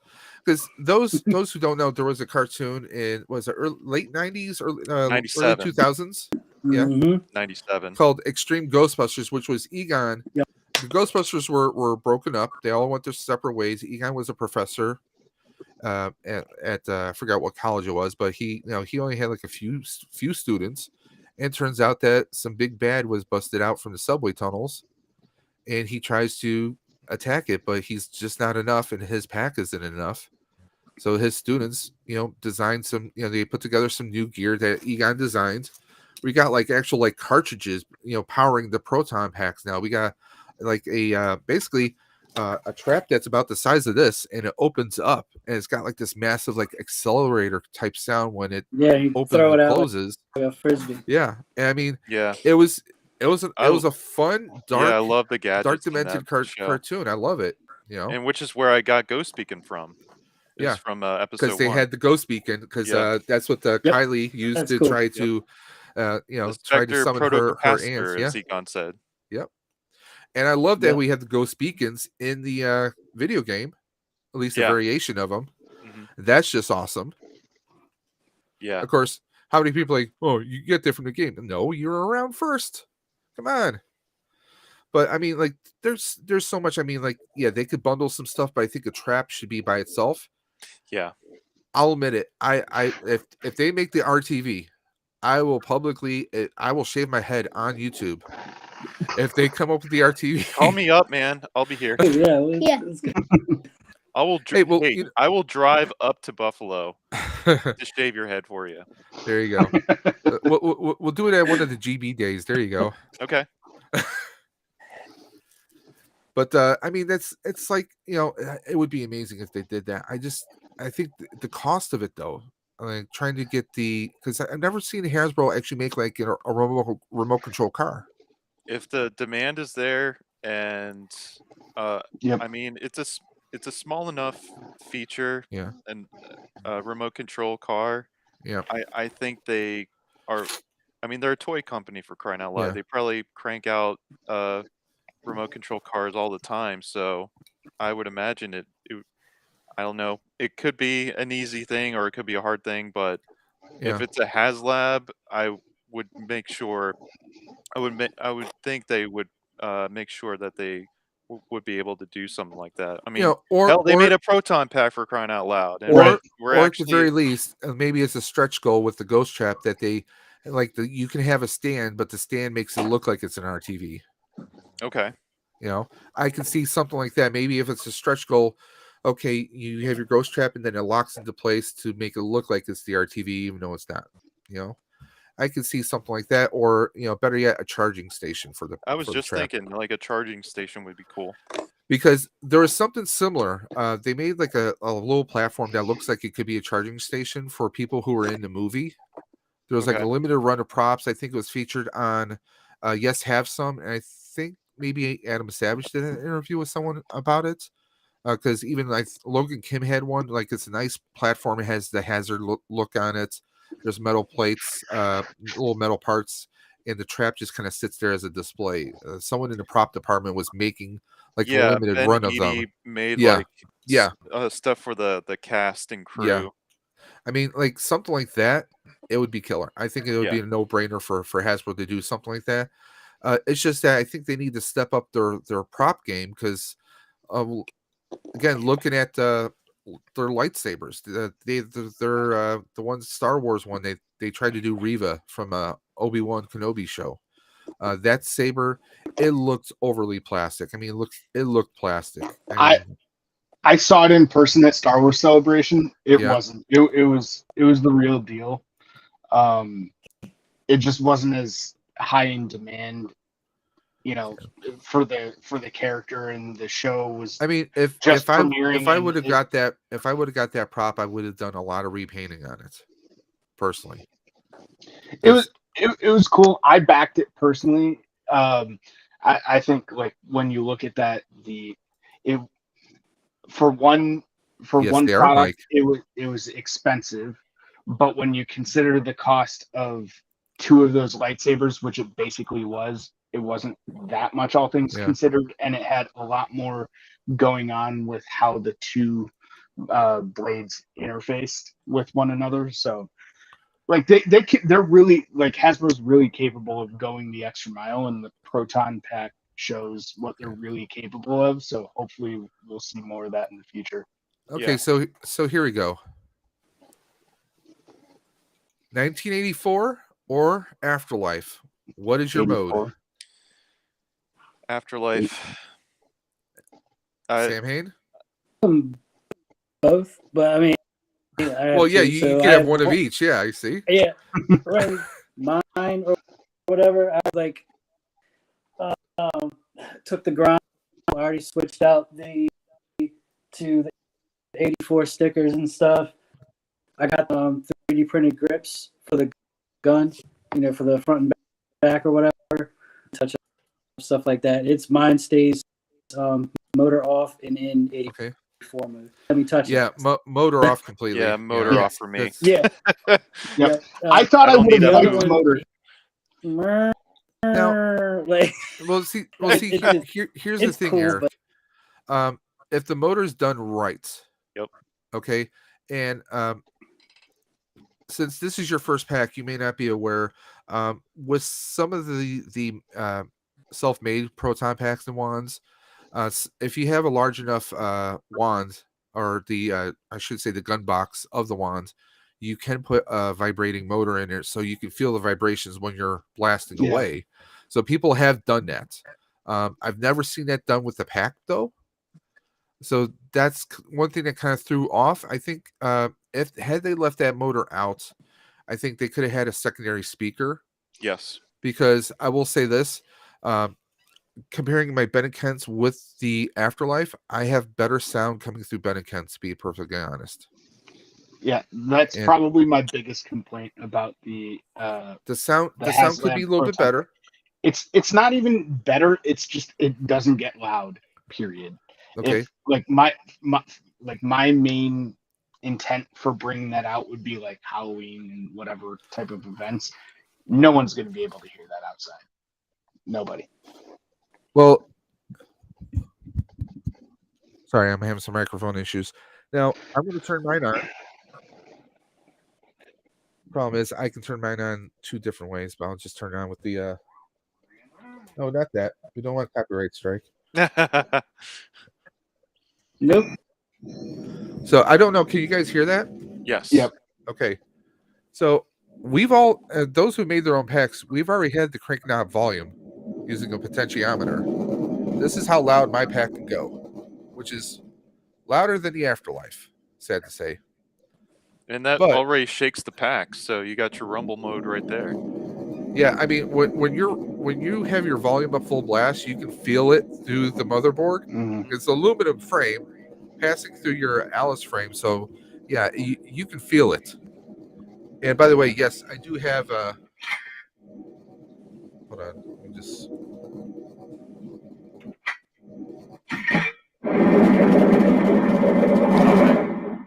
I do have the video game mode on mine.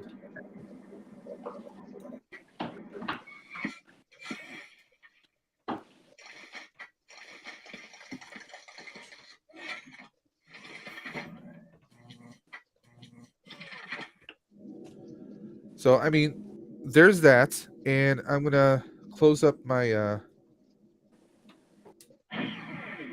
I love how it just shuts down and fades away like that. They Yeah. don't have that on here though. That's the one thing that I think they could have done a little bit better with.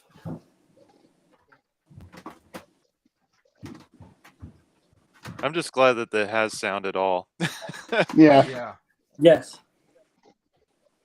Like, again, like I said before, I had packs that didn't have sound, and when I switched it on and heard it for the first I time, mean, can you guys hear this? yes, I can. I mean, Faintly.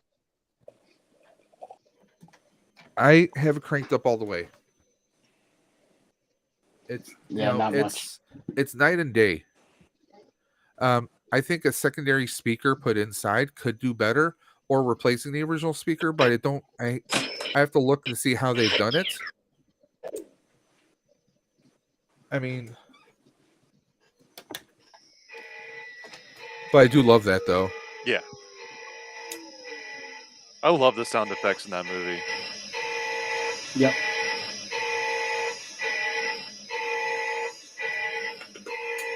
Does it just keep playing? I've never done Yeah. it fully. Yeah. And it fades out eventually.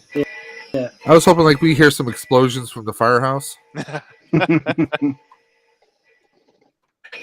or like you hear Janine saying, "Yeah, it's a sign, all right. Sign going out of business." I'll say this: my favorite Easter egg is having that switch. Actually, having the switch. Yeah. Oh yeah. I love. I mean, and again, big thanks to Jason Reitman. Jason has given us so much. The inside of the pack. You know, we finally see where that switch was. And I am all about the Afterlife mode. Yeah. It was a very welcomed look to the pack, and it just seemed right. Like in your mind, seeing it go in I sequence. just in love the 84. seeing the spin on it. You know. Yeah, it's awesome. It Now I is. have seen people who've put some diffusing lenses on it, so you can't see the LED lights so much, the Mhm. dots. So let's move on to the next part. This is part everyone's talking about. Modder's dream. Modify it or keep it stocked. Are you gonna rock it? We'll start with Eric here. Eric, you said earlier you're gonna keep it stocked, right? Yeah, I'm not talented enough, and I don't have the patience or anything. It's just good. What I see is what I get, and Okay, that is more than good enough for me. I'm gonna reply to that. Hello, my name is Dave's Dimension. Hi, Dave. I knew nothing about modding. Okay, I started with a little bit of painting here and there.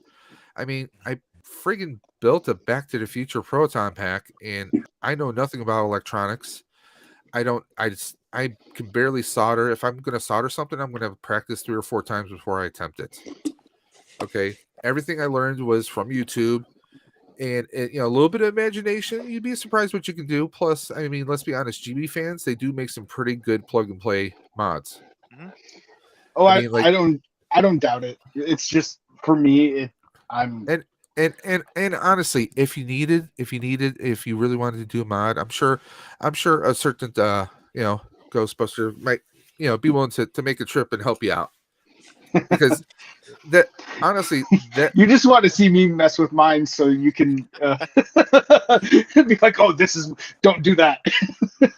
no By the way, I No, like I'm Mike just joking. Davis's answer. I'll just take the Captain Oh, America belongs shield in the behind you as museum. payments. No, but I mean, like, Have you a lot guys of seen? It's stuff not a like toy. Have you guys seen him? Or you're familiar Proton Pack is not a toy. I've seen the channel once or twice on YouTube? Yeah, he does a lot of, like, he shows you how to apart like screws, all that stuff without messing stuff up. Content on Well, there. Well, like we were saying before, like waiting until it's actually like it's been worked through. Doug from aka Spongeface McGee from GB fans, he makes some amazing stuff, and a lot of stuff like I love getting stuff from him because he actually has he'll have a link that will give you like a step-by-step instruction on how to do it.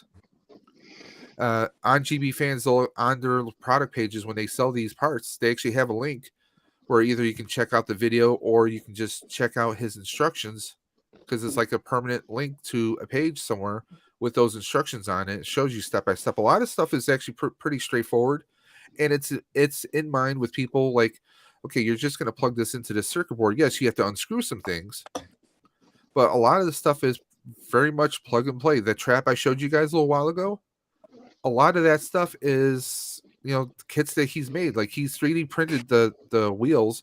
They're just bearings. They're just like little ball bearings that you just put on there, and it's a lot of stuff is daunting. If you've never done it before, it can be scary as hell. I mean, I've been scared. Like, I've worried about messing stuff up, but it's it's not for everyone. I'll be honest, it's not for everyone. Me, I do plan on doing some mods. Mostly I want to do some paint mods. Now, a lot of people have been doing, just turn the second camera on. Yeah, you should probably swap me out of being in focus. No, we want to keep you up there because you're uncomfortable, right? No, I'm good. But let me just turn this on. So on here, like these little, be better if you guys can hear me. Like these little grommets right here. Like, this should be like kind of a brass color, or copper color. I plan on painting that. Now, there are people who've actually replaced these with the metal ones. I'd rather not. I'd rather keep it like this so that it fits into place, because I'd rather have that than have like the metal pieces and have them scratched up. I do have the real pieces right there. That's the one I'm talking about. I actually have the real pieces. I have the real clipper valve on here. I'm debating whether to replace the clippered valve or not. I'm of the mindset. I mean, I like it. It feels metal, and I'd rather. You can see. Obviously, take a look at this. There's a big size difference here. Yeah. on But the from a knob and on distance, the you yeah, can't really you tell. can't really tell. Looking from a distance, yeah, you can't really tell. I mean, I have the actual real parts up there on the sides. I actually put the real parts on my spirit pack I just sold about a month ago. And that's another thing I did before I got this. I sold my my spirit packs. I still had 2 spirit packs, and I sold them because I needed room. Yeah. I needed room, and also, well, I kind of felt like I needed a PlayStation. So yeah, so I kind of had to give me a PlayStation. But I mean, there's a lot of grommets here that come out that I think I'm just going to paint, and I don't think I need to replace it completely. I just need to maybe do a little bit of painting. There is a power cell that's out. The hose, the yellow hose that goes over. I had a friend of mine say that no, it's weird. Like I couldn't, trying to find like the right diameter and everything. And he was like, it's weird that how it stretches out. I'm like, no, it's a Chinese finger trap, but it's a hose. That's basically the material right there. Mhm. I love how we got the pieces down here. I might touch up some of the electrical tapes. I know some people have done that. Yeah, for Replacing Afterlife, my Afterlife pack, I'm definitely gonna touch up the electrical tape stuff. Yeah. Just like how Adam Savage did in his video. Oh yeah. And he makes it look so easy, which is Yeah. hilarious. Yeah. But I mean, I want to do that. I might touch up putting some electrical tape over the rubber parts on the hose, but I do love those effects.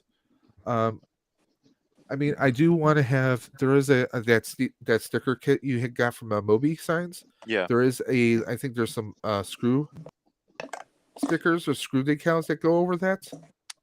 I Because don't. looking at the iron arm, you have that, but you don't have the actual bolts right there. Well, I know.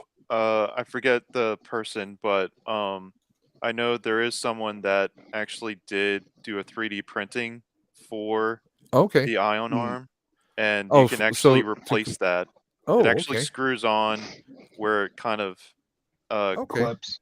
yeah, clips. Now, I do already have one mod on the pack already, but you can't see it because it's on the back side. Chris Bosch did the little 3D print to help, kind of, it was working as a spacer for the Alice frame. Just create just a little bit more space towards the upper part of the Alice frame. Mhm. I saw that. Yeah. So I Okay. got that on Etsy. I said, it's gonna be simple. I'll put it on, and I kind of like it. It's not that much of a difference, but it's still a difference. I did get the neck foam from GB Fans, and I put that on my pack. Those are the only mods I've done. I am gonna replace the V hook. Yeah, Those I'm- who are uninitiated, the V hook is what allows the wand to slide onto the side of the pack. and I think I saw today Belongs in a museum. on yeah, on one of the mod groups on Facebook, someone Okay. posted something about someone's making aluminum motherboards Yes, I with saw that. with the spacers. Yeah, I saw that. I'm not too. See, here's the thing. Like, I'm gonna wait for. I think Bennett Kent is actually working on one, Okay. and with the customer service I've had with them, the experience of the pack and the quality, I think I'm gonna wait for Bennett Kent. Okay. Yeah. But I did see the post came out like maybe about a week ago. Okay. And I'm not judging them. I don't know them from anything. I know my experience with Ben and Kent, so I'm kind of more apt to kind of stick with that for now, unless I see something else. Yeah. Because my fear is, are these going to perfectly line up with the interior screw slots for inside the pack? Is it going to line up 100% perfect? Those are just fears I have. I'm someone that likes to, there's the old adage, measure twice, cut once. So that's my fear, is like I'm going to screw things up.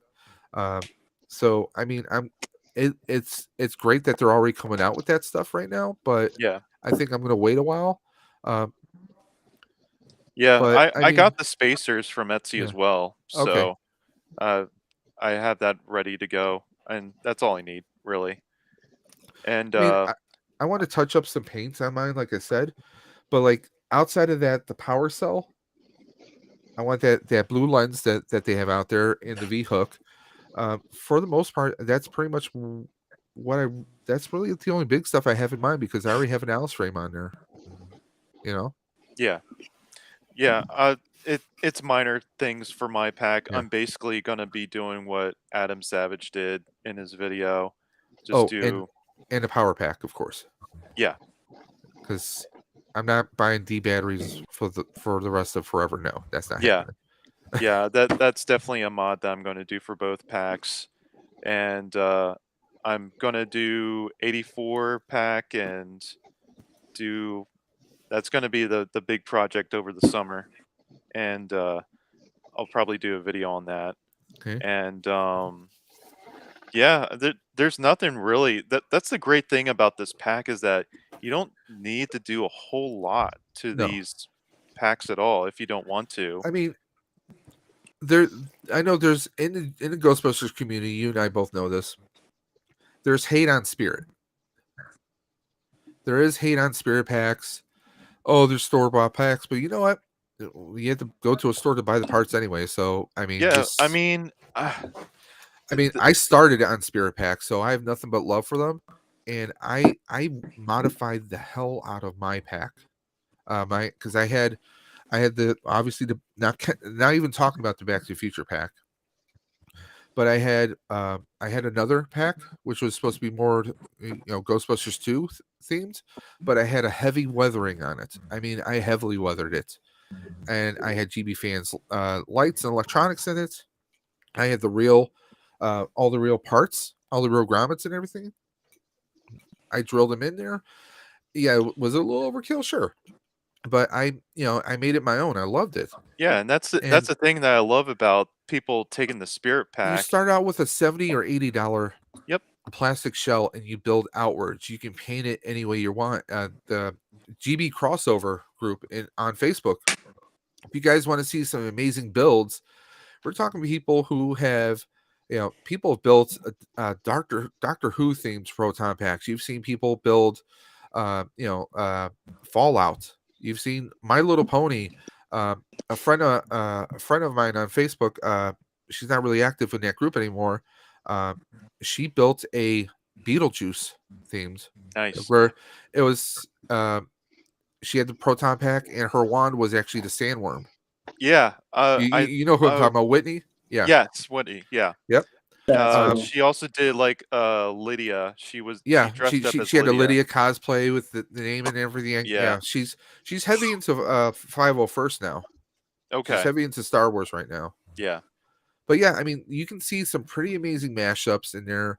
The latest one I saw was on TikTok like 2 or 3 weeks ago. A bunch of people from the toy community shared with me that Power Rangers, a group of Power Ranger fans got they got some jumpsuits, some different color jumpsuits, and they got some Spirit packs that did this kind of painted, and they're just rocking it as Power Rangers Ghostbusters mashup. Why not? We've had Ninja Turtles. Yeah. I Because mean, we had the crossover. Bernie in the chat has said it's a great intro pack. It's a great, yeah. I mean, that's what my first pack was. I had 3 Spirit packs. I did one that was an RGB. I did it as a real Ghostbusters. I did a blue, had the silver bumper.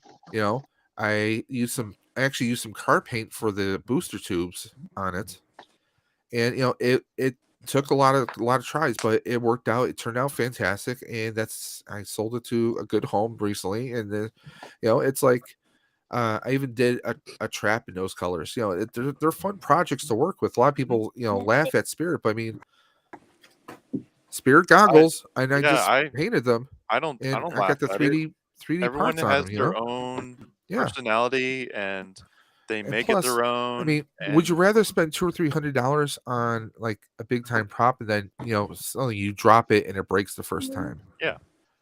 Something like this, okay, I'll spend another $30 and I'll do another one of these. I mean, it's affordable for some of us. We don't necessarily have $1,000 to drop on a proton pack, or maybe we don't have $400 to drop on a Haslab, but hey, I could drop 70 or 80 on the Spirit Halloween packs, and then I can just modify them and you can slowly build them over time. You know, Yeah. I mean, that's the great thing. Yeah, Bernie says, yeah, spirit traps everywhere. Yeah, I mean, yeah, it's. I'm curious to see what the next wave of spirits or was it Fun and Imagine were the ones who were making the Imagine was the Walmart traps with the pedals. I'm curious to see what the next iteration is going to be of everything. You know, I mean, it's going to be interesting to see what happens. I mean, some people, like we were talking about before, strip down their pack completely to the shells. That's your choice. If that's what you want to do, more power to you. Go for it. If you're that comfortable in your skills of electronics, go for it. Me, not so much. I'm going to sit here from back with some popcorn and watch you, and I'm going to wait for some plug and play options. And maybe me and some buddies will do like a build day with some of our packs, and we'll help each other. This person might know this. I don't know this. We'll work together. There's a lot of stuff. I mean, the weathering on here.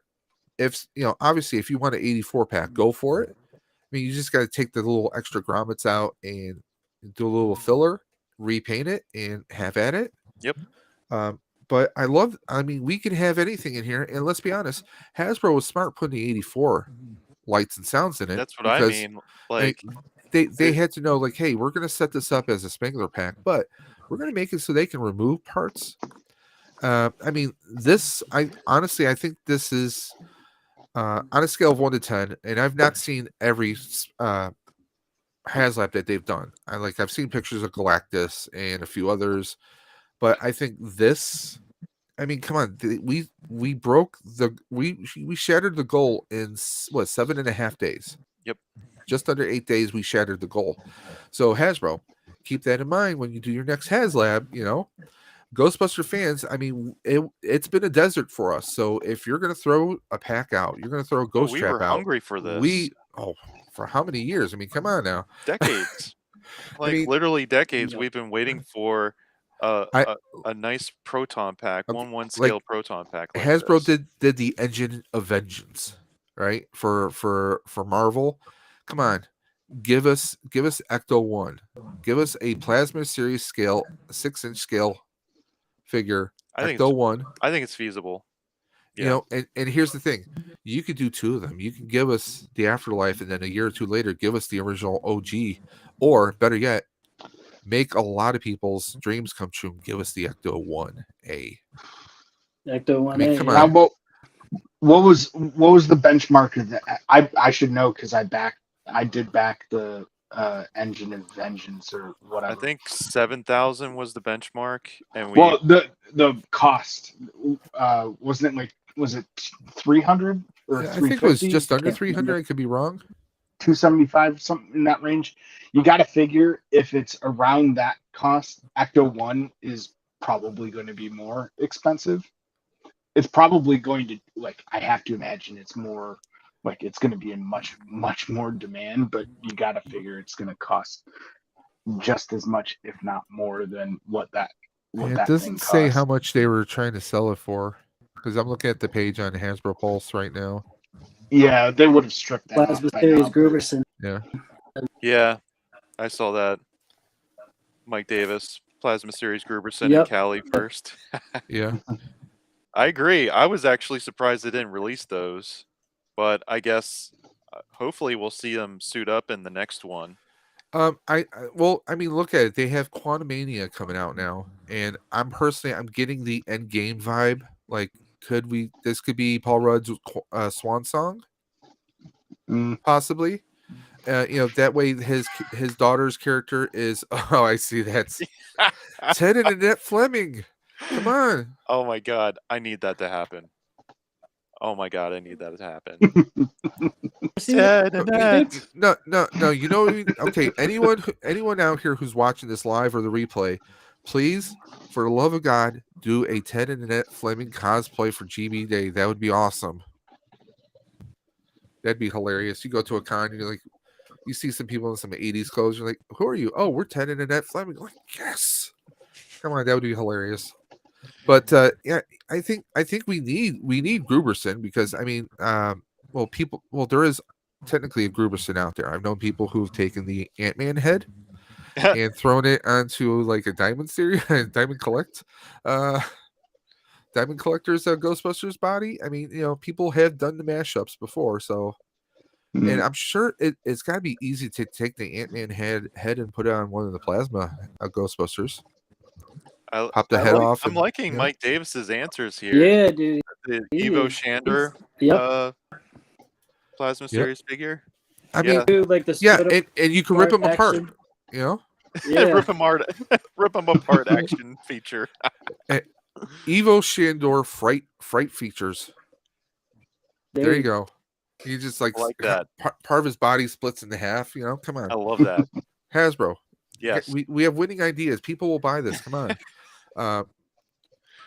But I mean, like, we had the Ghost Egon. What about a like spectral Gozer? Like when Gozer is just like partially walking, almost like a zombie, and you have like the energy, the skeletal energy.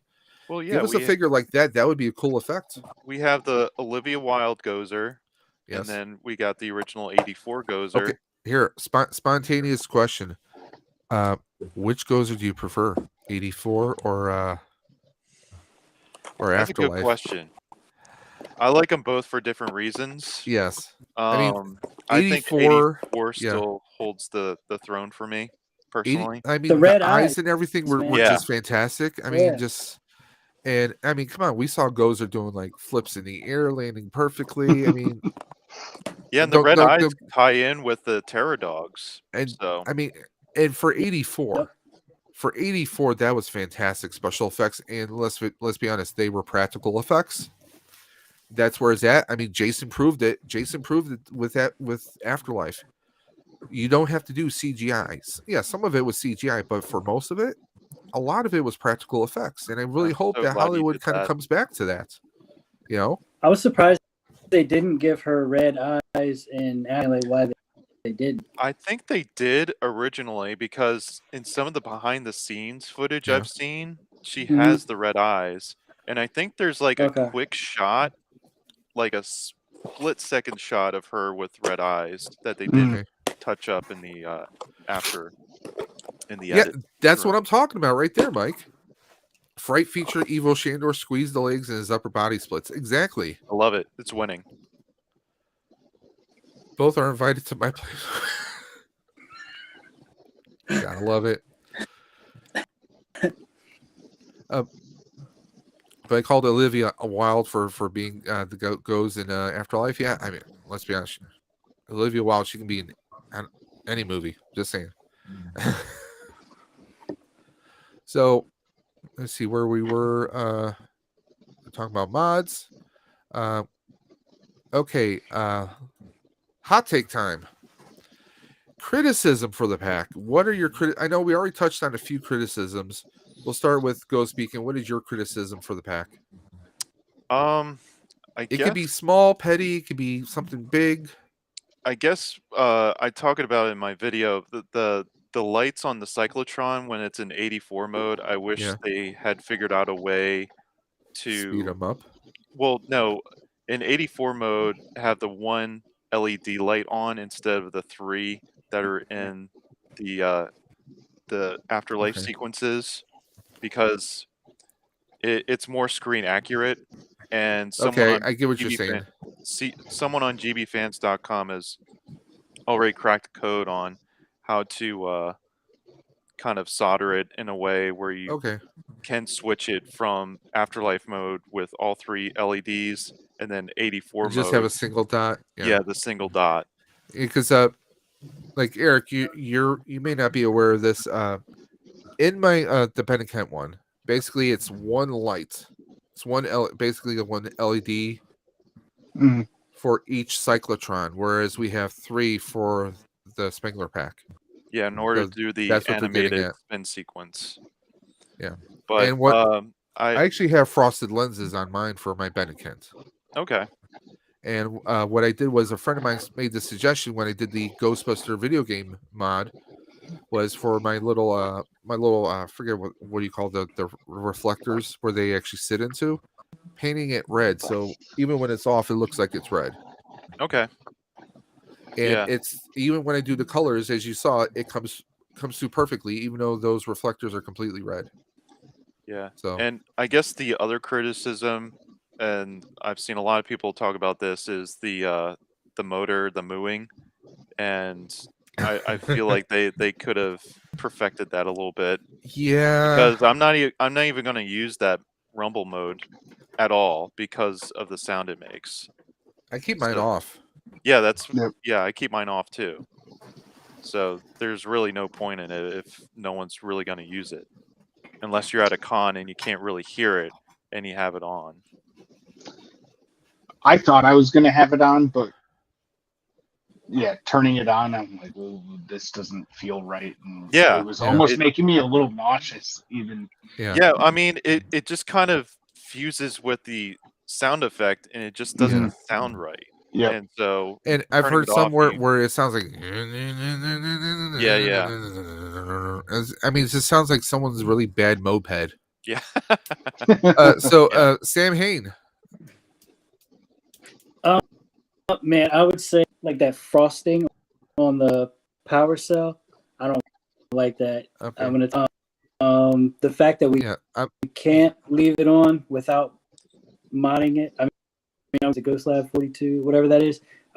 I'm gonna get that board so that way I can just But other than that, I mean, this thing it's fantastic. It's a dream come true. Seriously. Yeah. I mean, the price point and how it's modder friendly for those who do want to mod it. You don't even have to put an Alice frame on there. You can just rock it out how it is. I mean, those straps are pretty nice straps. If there was almost a way to kind of take those straps and marry it over, well, there are some people in the GB community who make the extra padded straps.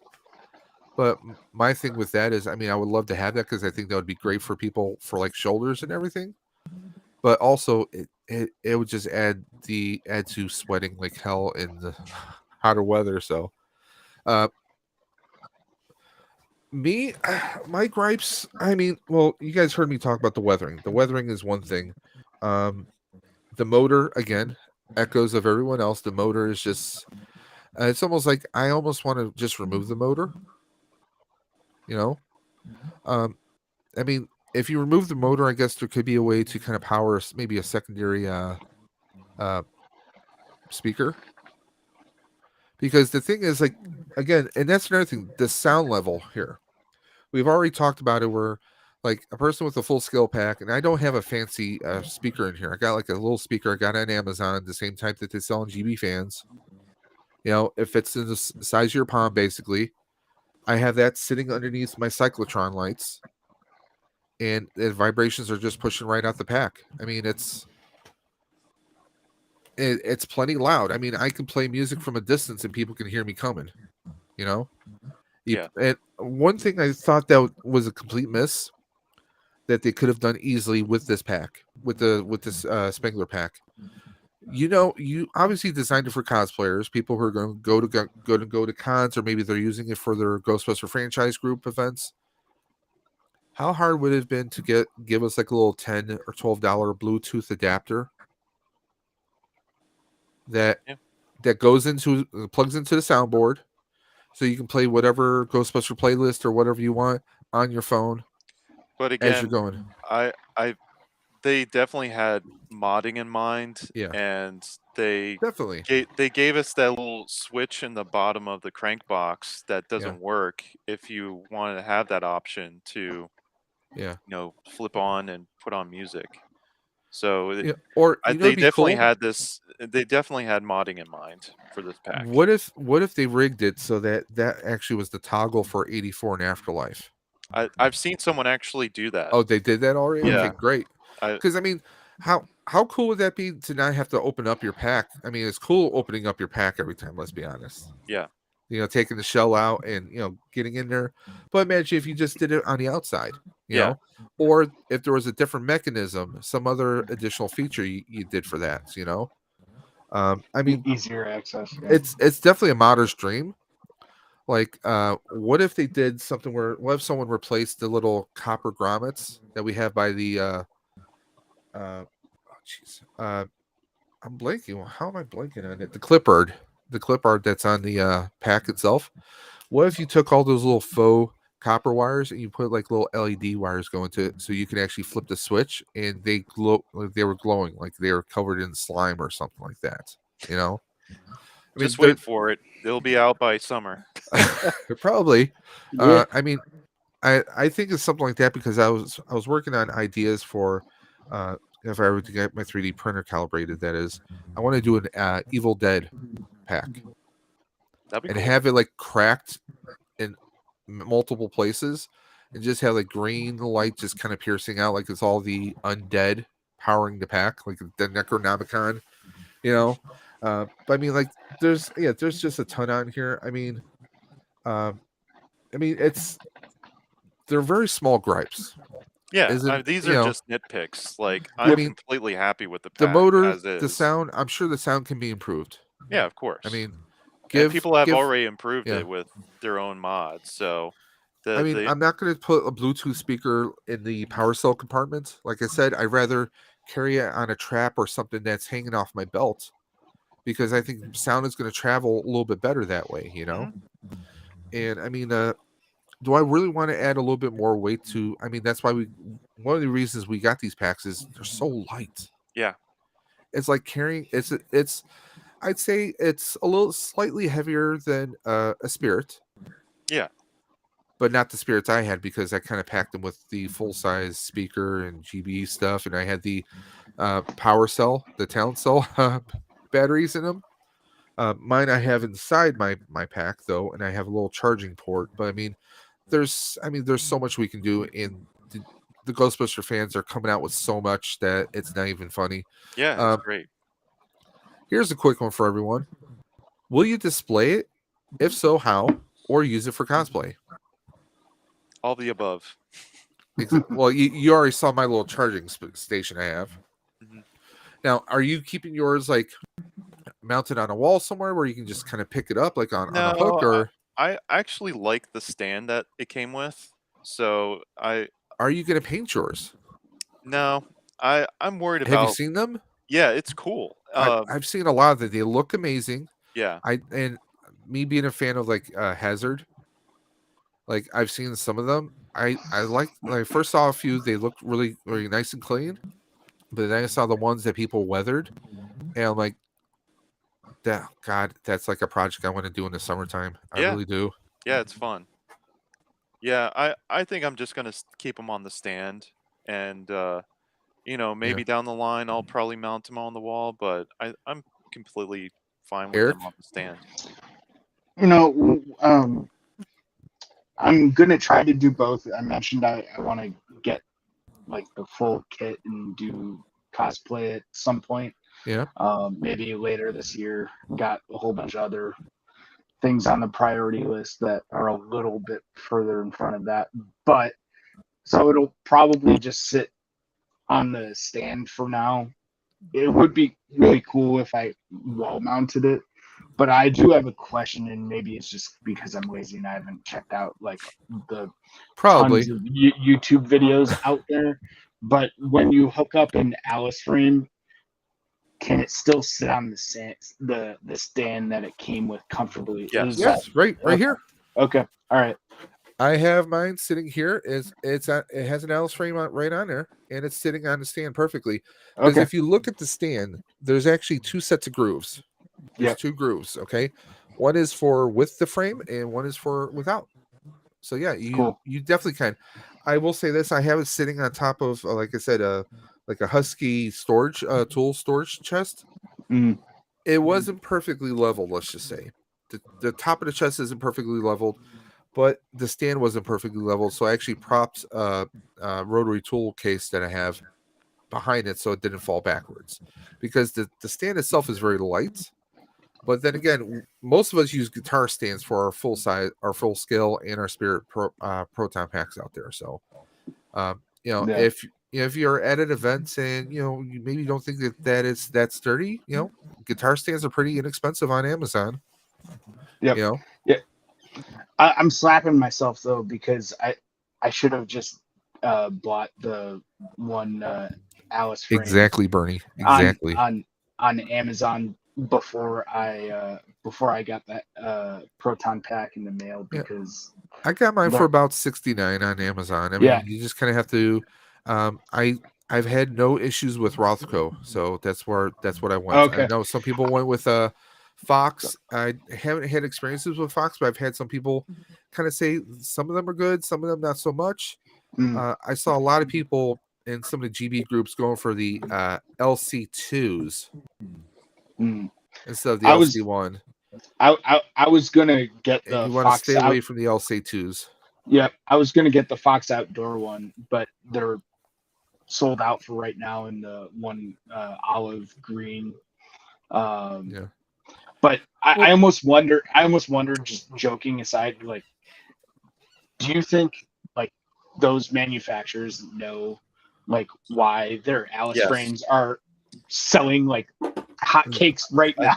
They're like, wait a minute. think Hasbro made a proton pack. Oh, this is going to be the best year ever. I think Clippard sent someone like a letter or something like that. Yes, we know the demand is high since the Haslab pack has come for a lot of fans, so we're trying to meet demand. Fincher, Yeah.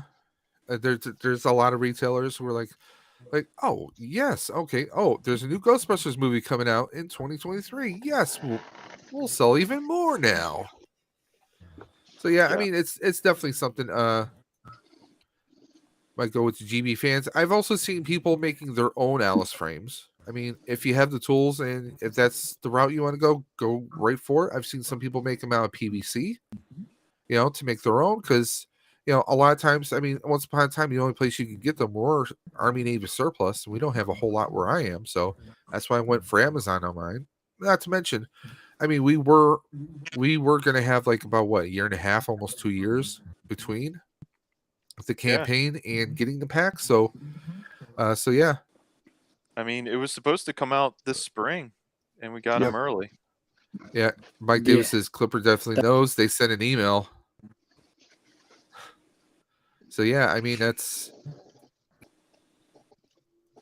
So let's see what else we have going on. So well, we kind of talked about this before.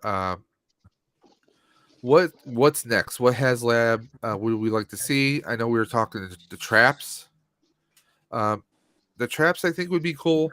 How about a Ecto Goggle PKE belt gizmo? And how about That for the would be next fantastic. movie? The next movie you got since they gave us insight into the proton pack. How about they finally tell us how the belt gizmo works? Oh, A man, definitive explanation on how it works. Like Gruberson is going to be a trainee Ghostbuster. He's like the new Winston. He was just hired. He's the every guy, and they're like, oh well, right. oh this is the trap. This is how this works. This is how this works. And oh, the belt, the gizmo is the ectoplasmic spectral detector, whatever the explanation is going to be. They finally tell us what it's made of or how it works. I'm like, come on, just sprinkle that little stuff. Aykroyd actually kind of explained it. It's kind of a way to if the pack short circuits, it's a way to kind of generate power in some way. I don't know. Okay. I remember him I'll have to look talking it up. about that.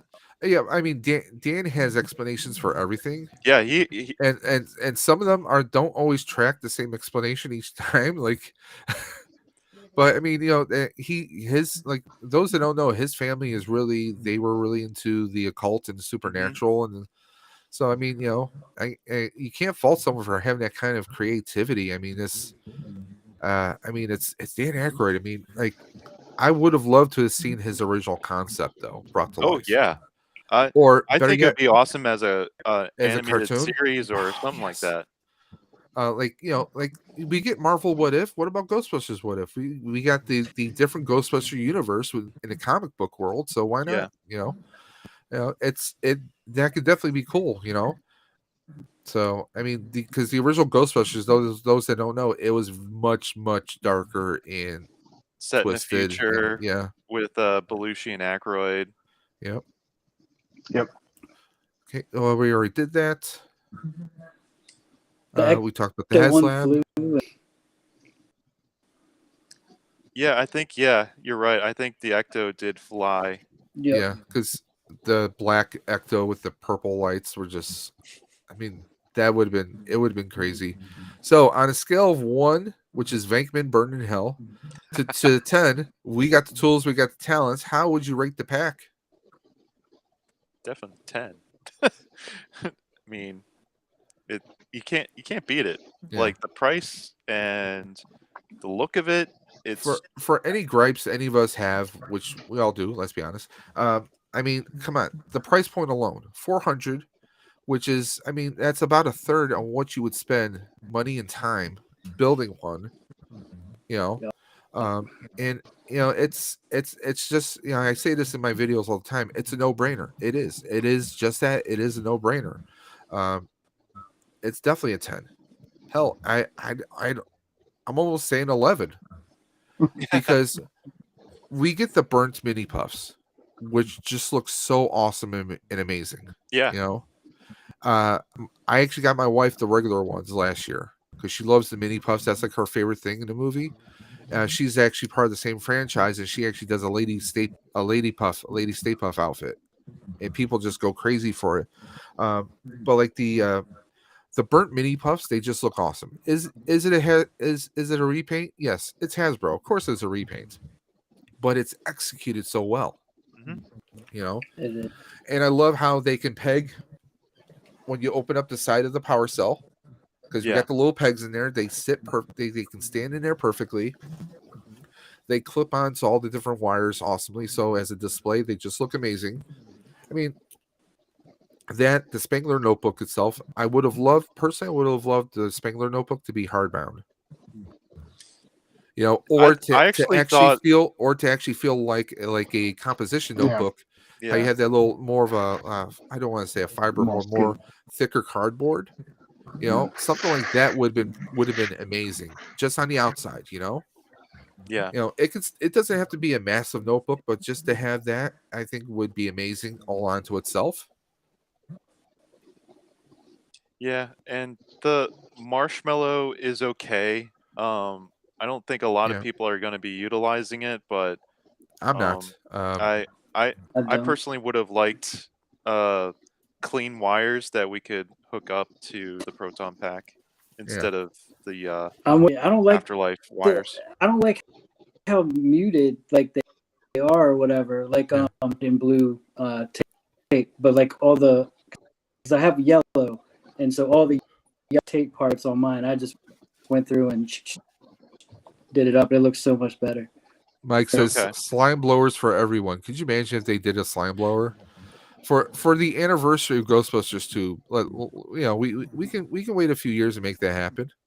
Those are not easy to build. I've not built one myself, but my buddy has one, and They're massive too. It takes 2 people to put it on him. Yeah. Between the vest and getting the pack on, and then connecting the tubes and the slime blower cannon itself, it's a process. It looks amazing in person. Slime blower too large and too pricey? Yeah, probably. They said about the same about the. That's true. But also, I mean, you have a lot more material. It's a lot bigger. A lot bigger. I mean, it would be great to. I mean, I've seen people 3D print them, and they're amazing if they can do that. What was that? 1-to-1s. Yeah, that'll never happen. I love Hasbro.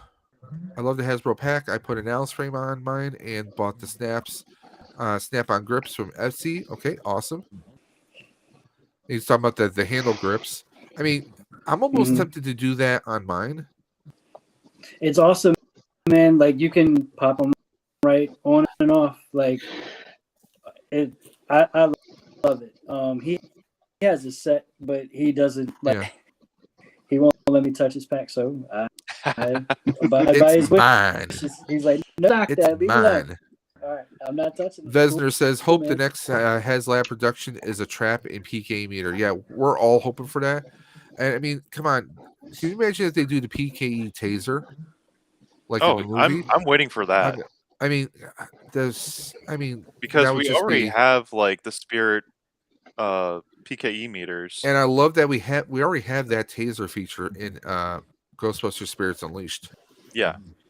I love Yeah. having that, and I love how it has to go through all the diagnostics before you can even use it as a PKE again. Like it's they went a realistic approach with it in game, and I love that.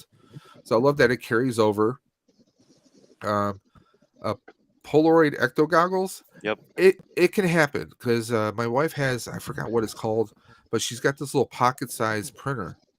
So the technology's out there. You just may not be able to look through the one side, which is bad because I only see through my left eye unless I close it. Then I can see partially through my right eye. So I mean, I guess you could do it, but I think it'd be pricey. But I mean, I think Germany's already done that. Oh yeah, definitely. The Germany Ghostbusters, amazing franchise, but it's kind of like South Park and Simpsons. Simpsons did it. I like Bernie's suggestion. Real working taser. Yeah, Eric, you mind if I test it on you? We'll see like Ghostbusters at cons, like tasing each other just to see who's gonna Watch be out the for the last orange person tip. standing. Yeah. And we're not even going to mention about the orange cap. I get. No, I get it too. I get it, but I don't care. I mean, I got version 2. I was really mad though because I was on Amazon and one person was swearing that they sold version 1. I even emailed them. I said, "Is this version 1 with the solid silver tip at the cannon?" And they're like, "Yes, it is version 1. It is not the one with the orange cap, but guess which one I got? Got the one with the orange cap." And so buyer beware. And you can instantly. I'm gonna get like a chrome. I was gonna get like a chrome pen and just I don't liquid get chrome the and hubbub hit it up. about it.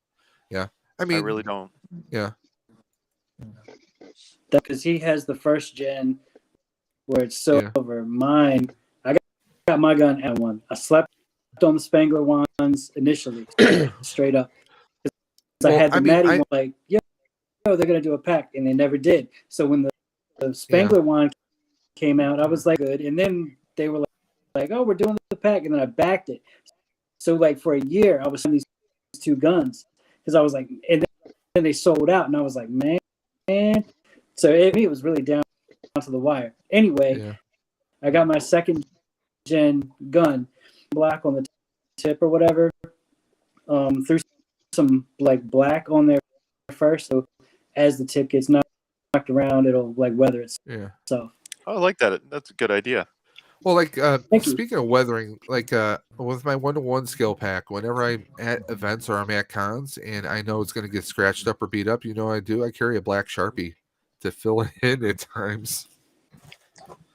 Well, what I'm going to do with the orange tip one is kind of cut it off and then put a clear. Like I've seen people put metal ones on there. They're already like they're replacing the actual. Yeah, I'm using end of the barrel. I'm using the orange tip wand as an 84 wand, so I can just lop off the orange tip and put like a clear small tube on the tip there. Well, see, I would love to see someone do this, and no one's really perfected it though. About adding like LED lights, like a string of LED lights, so you can actually have the particle stream coming out. That's complex. Yeah. Well, I mean, you can. It would just fall. It can be like a taser and kind of like launch it and attach it to someone.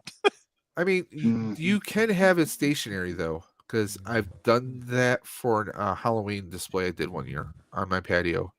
I had like metal wires, like almost like soldering wire, and I kind of bent LED. I wrapped LED lights so it looked like an actual stream, because I had an old spirit trap out there with a Slimer lawn ornament that lit up, and I had wires holding him up so it looked like he was being held over the trap, and I had an old 3D printed wand, the first one I used for the Flux pack, the Back to the Future pack, and I actually had the LED wires shooting outward, so it looked like, Slimer was being captured.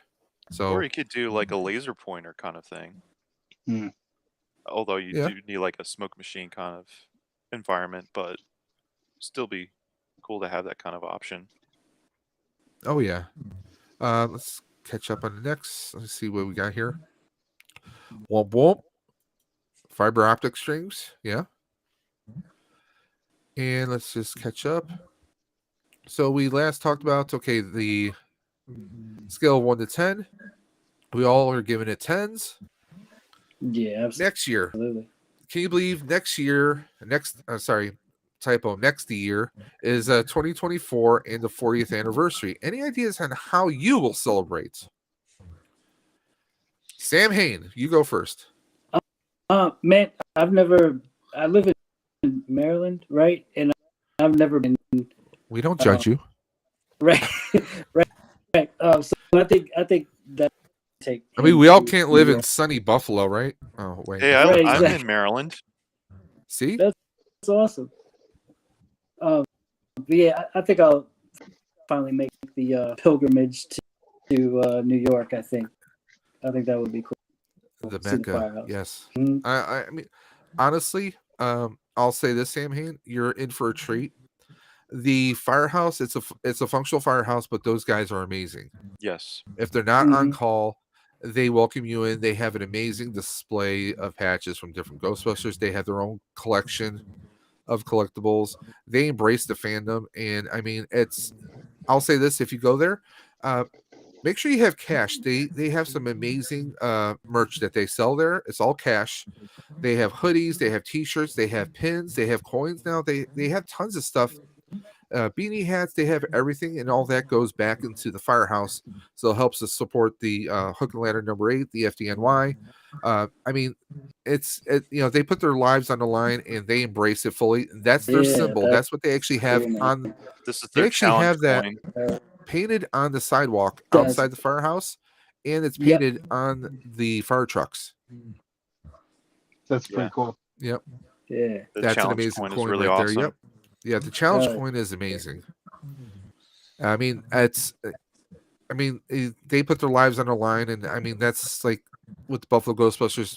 They're always doing a fundraiser every year to help support the Firehouse and help the FDNY. And it's just, I mean, these guys put their lives on the line, and then they spend time with us nerds, us geeks when we come down there, and they're always, they could tell us, hey, get out of here, we're working here. No, but they embrace it, and it's I mean, come on, can you think of something more iconic than that Firehouse?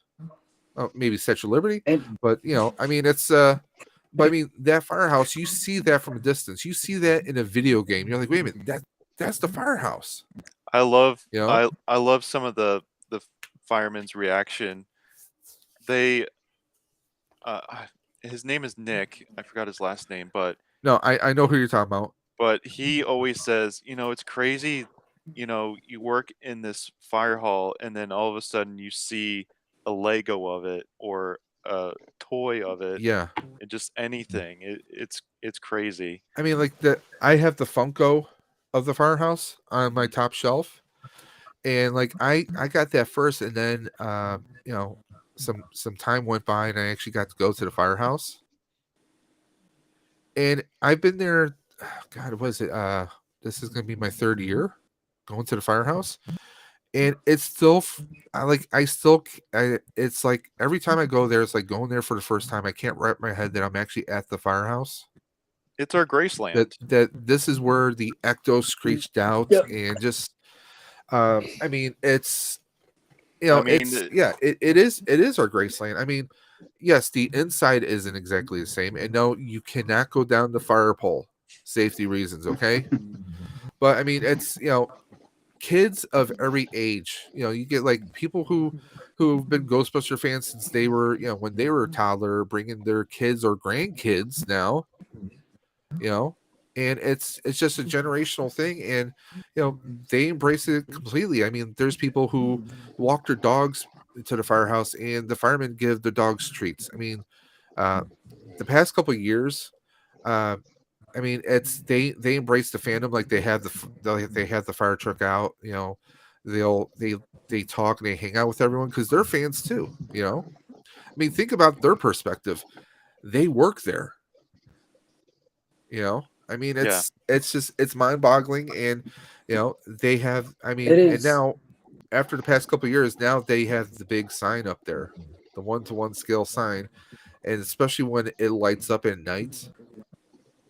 I mean, to be there in the day is one thing, but to see it at night is just kind of it's mind blowing. I actually have yet to see it at night, but I've seen pictures, and yeah. I've been there at night, and I've seen it lit up, and it's just it's amazing. I mean, I take pictures every time I go, and I never take enough pictures, or I never get the right picture because you can see the flagpole with our country's flag up there, and you see that blowing in the wind or catching it in the moonlight. I mean, it's it's indescribable. It really is.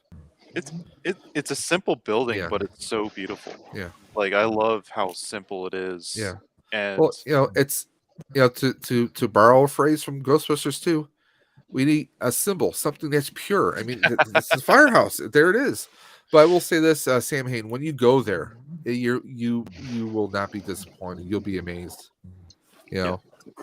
Man. definitely worth the trip.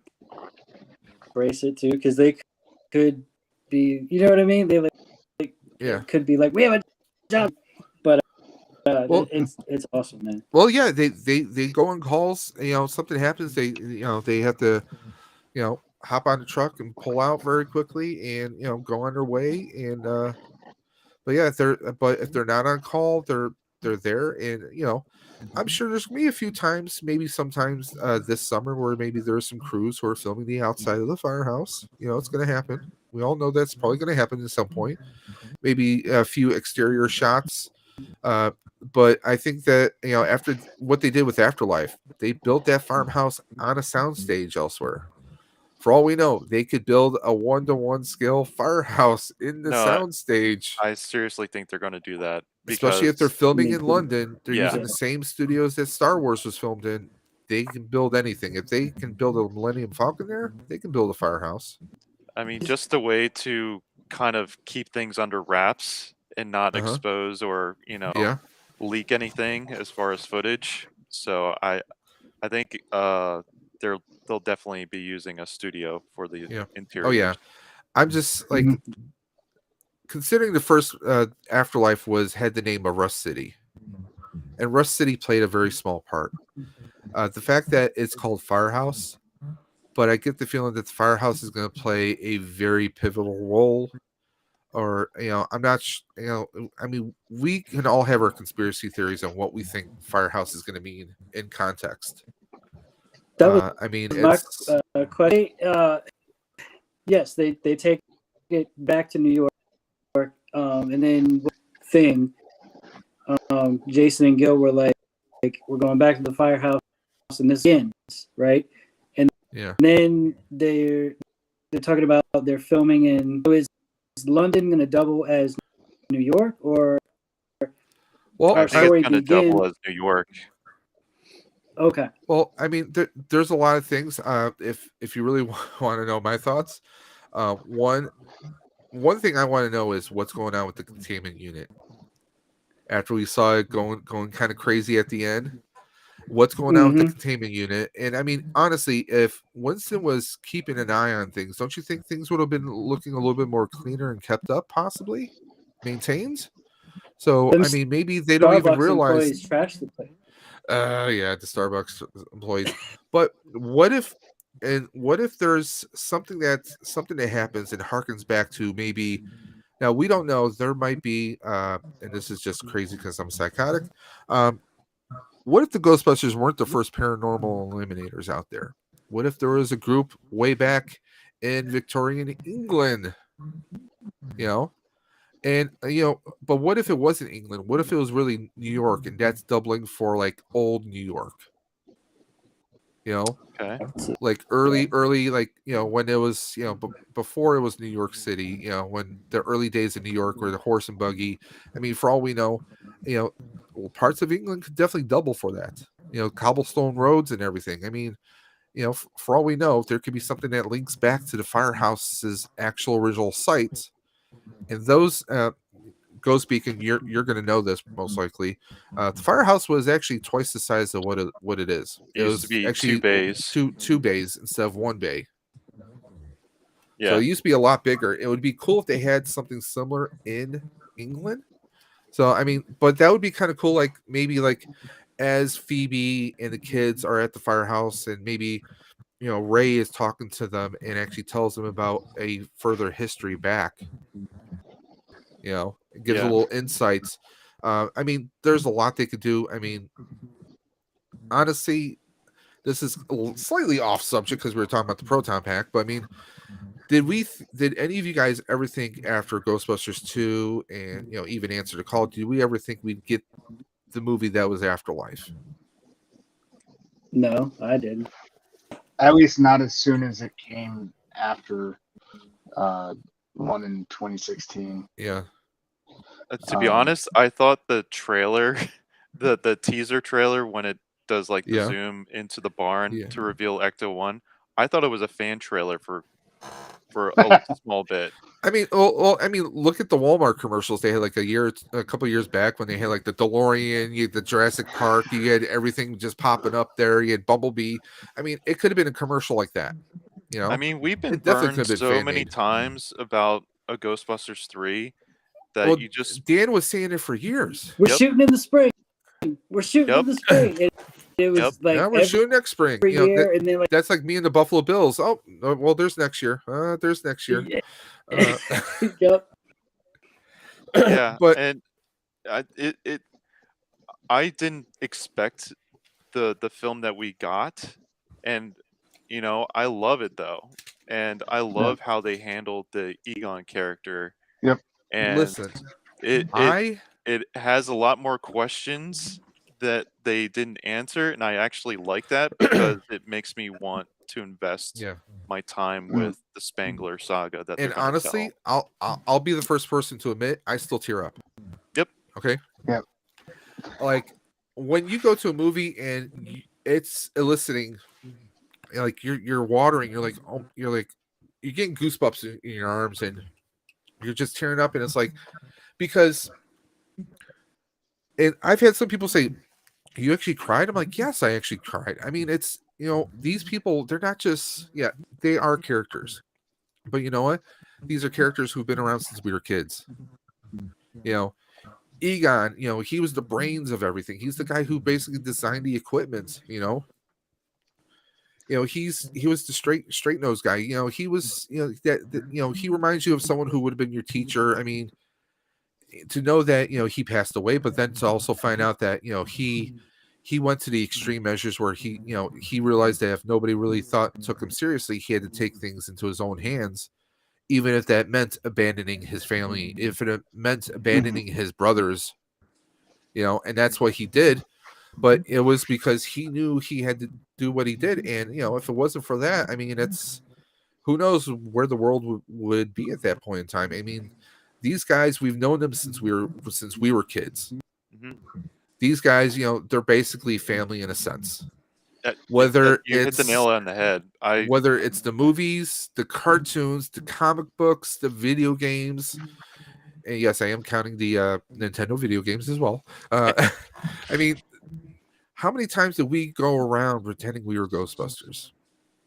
Yeah. I mean, 44. I'm 44. And I'm running around in Proton Pack with a whole bunch of other guys, and we do fundraising for Toys for Tots and other charities throughout the year.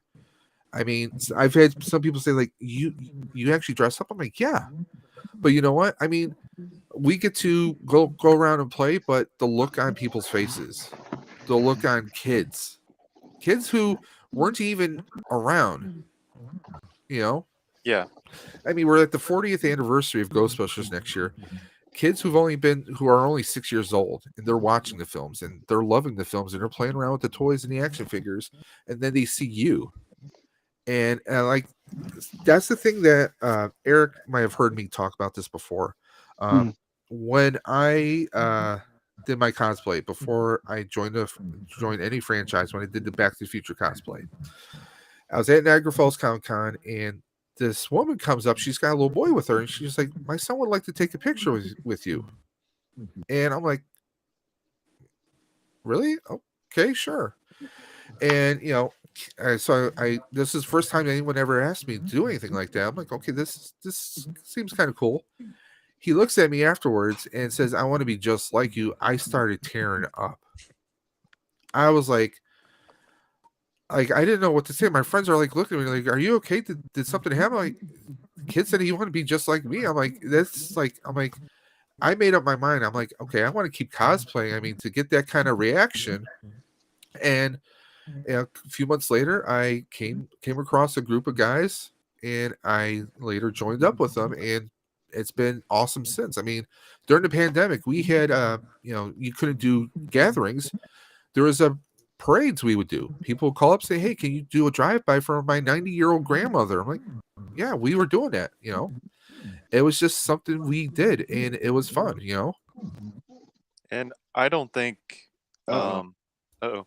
I'm still here. Lost you. Okay. Okay. I had to sneeze real quick.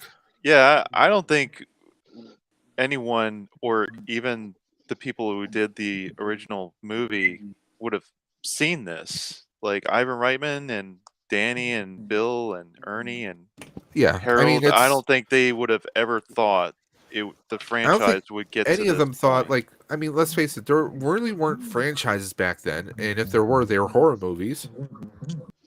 I mean, did Yeah. they? And let's be honest, how many franchise sequels have Bill Murray ever been a part of? Not many. If He anybody hates says sequels. Garfield, I'm Oh, throwing man. something at them. I swear to I was God. about to. Zombieland, Zombieland, yeah. Zombieland. He appeared in the end credit scene for Zombieland 2. But I mean, aside from that, like Ghostbusters That is was the only. one of the best cameos in film history, Oh by yes. the way. Oh yeah. It I was. mean, but aside from that, Ghostbusters is the only franchise he's really come back to. And I can't wait to see him in Quantumania. I hope, and maybe it's too tall of an order. It probably is. I really liked Afterlife, but I hope for the next one that there's a little bit more of the original cast. It's probably not going to happen. Actually, Well, I know they're signed up. So I know. So I think they're signed up, but I guess I'd like to see a little bit more. I think Ernie Hudson is probably going to have a much larger role. But yeah, I mean, I think his role is going to be pretty much just like the video game for the most part. Yeah, mostly. Yeah, Yep. if anything, I think we're going to see a lot more Ernie and Dan as kind of the mentors of Probably. the group. I don't- see. Yeah. I see Yeah. Ernie as the Nick Nick the Fury. Nick Fury. Nick Fury. He's gonna be the leader. He's gonna be the money and power behind everything. Like he's gonna smooth things over with the governments or the local governments, so the Ghostbusters can be back in business. Maybe set up the city contracts, kind of like in Ghostbusters the video game. I could see kind of a mixture of that. And obviously, I mean, let's face it, Dan is going to be kind of like he's going to be like Doc Brown, crazy uncle who knows stuff, and he's going to be pretty much the character he's playing in the video game. I think that's perfect for him. Yeah. And I mean, could Winston just move his entire store next door? Sure, I'm sure it could absolutely. happen. Yeah. He's got the money; he can make it happen. He's got the tools and the talent. It'd be even cool if like Janine came by to show Callie the ropes. Because I mean, let's face it, Callie's going to be kind of like the secretary. She's going to be the administrative kind of. I can don't see think her playing so. a similar character. I have a feeling Callie's going to have a larger role. I Think she's especially going to suit up. Yes, I think she will. Because she's definitely strong-willed, and I can definitely see her now that she had this closure with her father. Yeah. she's willing to now Oh, accept. open up, and maybe her Yeah. mind is open to more things now that she's been possessed. Yeah, I mean, I thought it was cool that she finally said her last name at the very Spengler. end of the film. And Yep. I Yeah, feel because- like that was an acceptance of who she is. And I feel like in this next movie, she's really going to deep dive Yeah. and really embrace the Ghostbusters and embrace who Phoebe Yeah. is and her mind. Yeah. So I really do feel like Callie's going to have a larger role as a Ghostbuster. I know what my wife is waiting for. She wants more of Phoebe's jokes. Yeah. I want more Paul Rudd. More Yes. Paul Rudd is We're going to be good. we definitely are going to be getting Paul Rudd suiting up. I mean that I think that's a no-brainer. It has to happen. I think it has to happen. I mean, what I want to see is I just want to see where it goes from here. I mean, obviously, the containment unit, something's going on with the containment units. I mean, that could be anything. It could be that maybe the grid is finally failing. You know, hey, it lasted for almost 40 years, and Spengler stands, workmanship right there. It was built to last. It's going to be interesting to see. And honestly, that's the first time we've seen the containment units, since it blew up. Yeah. Because we didn't see it in part 2 at all. And I would have thought it would be a bigger containment grid or something like that. Give us the containment unit from Real Ghostbusters. I mean, that's the one we all want. Yeah. Bigger basements, I mean, who knows? But I mean, there's so much to that we could. I mean, I would really love to see where they take it, who the big bad is going to be. And no, I don't believe it's going to be Vigo. That would just be stupid. No. Yeah. I personally, I would love to see some baddies from the original Ghostbusters featured, especially since, I mean, Jason gave us Big Guy Ghost, the Bug Guy Ghost in Ghostbusters Afterlife.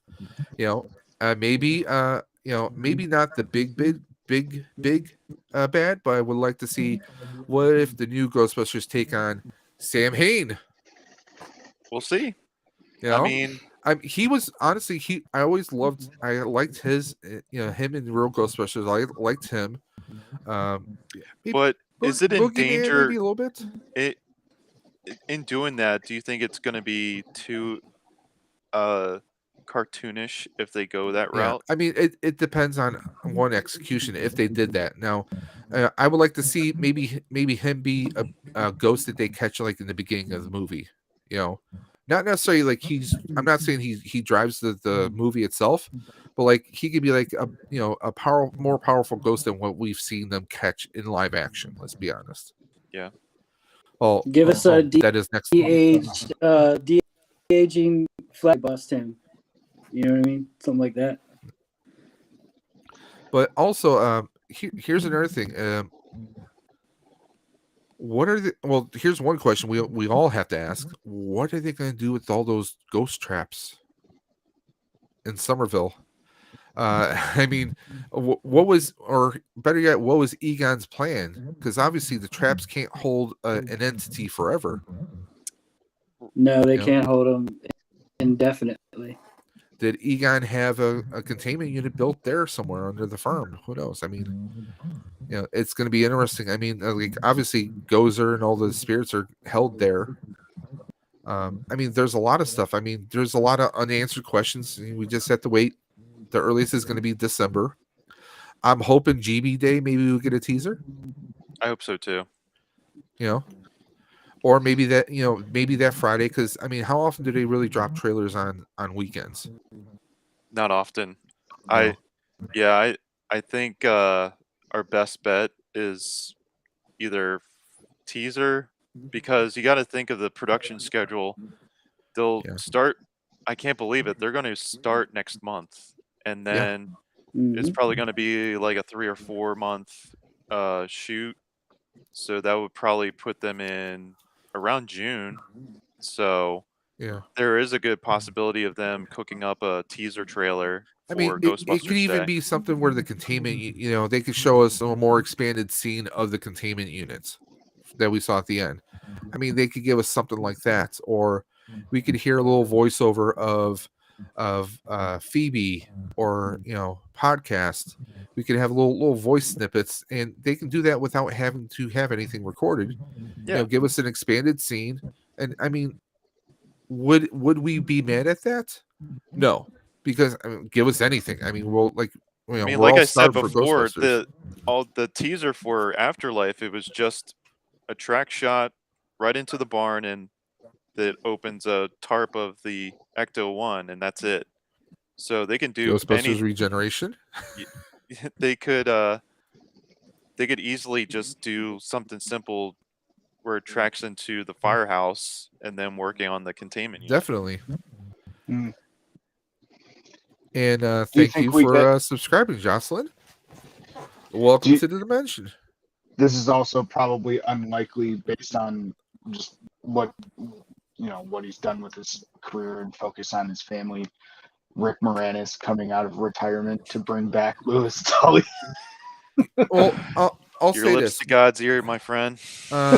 One, given that Even making him the villain, that would be like that oh, would no, be no. That would be too much ATC right there. That would be too much Oh, like yeah. answer the call. Have the little creepy short guy, do a little creepy rhyme or no. that would Well, be funny. I mean, if anything, this is what a lot of people have talked about. If Rick Moranis, if Rick came back and he reprised Lewis, he's working with Winston. Remember, Winston said that he started this business with one employee. Who's to say it wouldn't have been? I mean, if you're going to start a business, you're going to need an accountant, Louis Tully, and he did some law. He successfully defended the In night boys, school. kind of, from night school. Yeah, it's I mean, why not? Like Lewis is a stand-up guy. He's even rocked a proton pack, so he's got your back. Mhm. No, I Yeah. did not mean to rhyme that, but it came out sounding cool. No, But I like, mean, it's why not? I could see Lewis has been working with him all these years, and maybe something happens, and we see Lewis bringing some paperwork to the firehouse or something. I mean, it doesn't have to be anything expanded, But I mean, obviously, Lewis and Janine did not wind up together. oh, Mike, I love that suggestion. Eugene Levy. Oh, Yes. yeah. I love that. Finally, give us that deleted scene. Come on, Or if they can't get Rick, I would totally have Eugene. Eugene come in. He's Lewis's brother or cousin. Yeah. Come on, that's not that far out of the realm. Eugene Levy filmed scenes for Ghostbusters 2, but it was never included for whatever, I forgot what the actual reasons were. But I mean, they were both on SCTV. They were hilarious together. They were in a Robin Williams movie called Club Paradise. I mean, that would just be amazing. Yeah.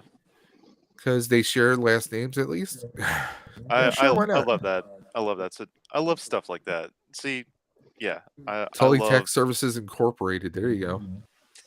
A subsidiary of Zedmore Enterprises. There's your Texas. Yeah, man. Well, they could bring in maybe his son, even Dan Levy. There you go. I like that. See, I love that As era for of comedy comic relief, yeah, why not? because they all kind of worked together. Went up through Second City. Yeah, SCTV, yeah. yeah, I it mean was all just- of them. I mean, Yeah, I love that mean, era. Lampoon Radio. Yeah. Yep. I mean, Catherine O'Hara. Was it Catherine O'Hara? Yep. I mean, just all of them. I mean, I'd say some of them. I'd say a lot of people from there. I mean, after the original Saturday Night Live, after the first 5 years of Saturday Night Live, I'd say the big talent really came out of SCTV. Really, That's where all Yeah. the talent came from. SNL. and a lot of people who wind up in SNL or Mad TV or anything in comedy, a lot of them they come out of Second City right now. So, Yep. Eugene would be epic though, just for the roots' sake. Yeah. I mean, yeah, it's. I mean, would some of us like to see the OGs? Yes. Are Absolutely. they necessary? Not really. I mean, we know that obviously Bill's supposed to be coming back, but it's going to be interesting to see what kind of what kind of size his character is going to be. Especially, I know that he went through some political turmoil or some public turmoil recently, so maybe that will have an effect on it. Maybe not. What was this? Eugene had strong ties to John Candy. Yep. And we all know he his GB ties. I mean, yeah. I mean, there's The German accent with the dogs. And Cassandra Peterson John as a Candy cameo. in the storyboards. John Candy. Yeah. Yeah. I mean, there's so much. I know some people have talked about they want William Atherton to come back in some shape or form. Walter Peck. I can see that. Like, if he works for the government still and they are trying to build up this franchise again, he could kind of step in. I mean, I hope they don't go like the kind of the sitcom routes. Like, okay, Phoebe's going to school in New York City, and she meets a young boy who they kind of hit it off, and it winds up being Walter Peck's grandson. No, I don't. I mean, Yeah. please, just hang me now if you're going to do that. Please don't. But I don't think Gil will do that. I think both, since Jason and Gil wrote the first movie together and Gil's directing this one, I think it's safe to say we're going to get another amazing film. Yeah. I think it'll be interesting how they set the stage for this one. If it's going to be more focused on going back to New York City, they can't have all of the kids all together. What are they going to say? Like, oh, everyone's coming to visit. No, I for can the see weekend or whatever. podcasts, right? web, doing the Zoom meetings with Phoebe. I can see that. It's definitely going to be Phoebe and Trevor. That's a no-brainer. We can see podcast doing his podcast via Zoom or Skype with Ray, because remember, he said, "Oh, you got to be on my podcast," so we have to have that. We have to have that. Come on. My thought was the girl that Trevor had a thing for. Yeah, she's not coming. No. That's what I'm getting at. Like, it would almost have to be like forced to get all the cast of all the supporting kids in New York City. If it was like a summer, like they're off school and they visit New York City, and I could see podcasts staying with them in New York City for the summer. I could see that. That's about it. Because I think the daughter, I don't see it happening because her father did not like them at all. The father, he was basically despising them. So after saving the town, I would imagine he would kind of find a soft spot for him after that. Well, you would hope, but he seemed kind of like a hard ass a little bit. Yeah, we'll see. I'm interested in see what they do with the characters. Mm-hmm. I did like Lucky. I thought she was a strong-willed character, and I wish they would round out the Trevor and Lucky storyline and their characters. I hope they do that. But yeah, I'm really excited for what they have in store. Yeah, I mean, it's especially if Winston has all if he has all the money that we think he really does, that Firehouse is getting cleaned up. It's I mean, it sounds like he has the kind of like maybe not necessarily Tony Stark money, but pretty close. So I mean, he comes off as an investment banker. I'm sure he's doing well. So I mean, he could definitely bring maybe this is Firehouse eventually ends up with GB Incorporated. So I mean, it's going to be interesting to see, and the fact that we're filming in England, who knows? Maybe there's the potential for maybe he's looking around the world to see if there's other hot spots that could use Ghostbusters.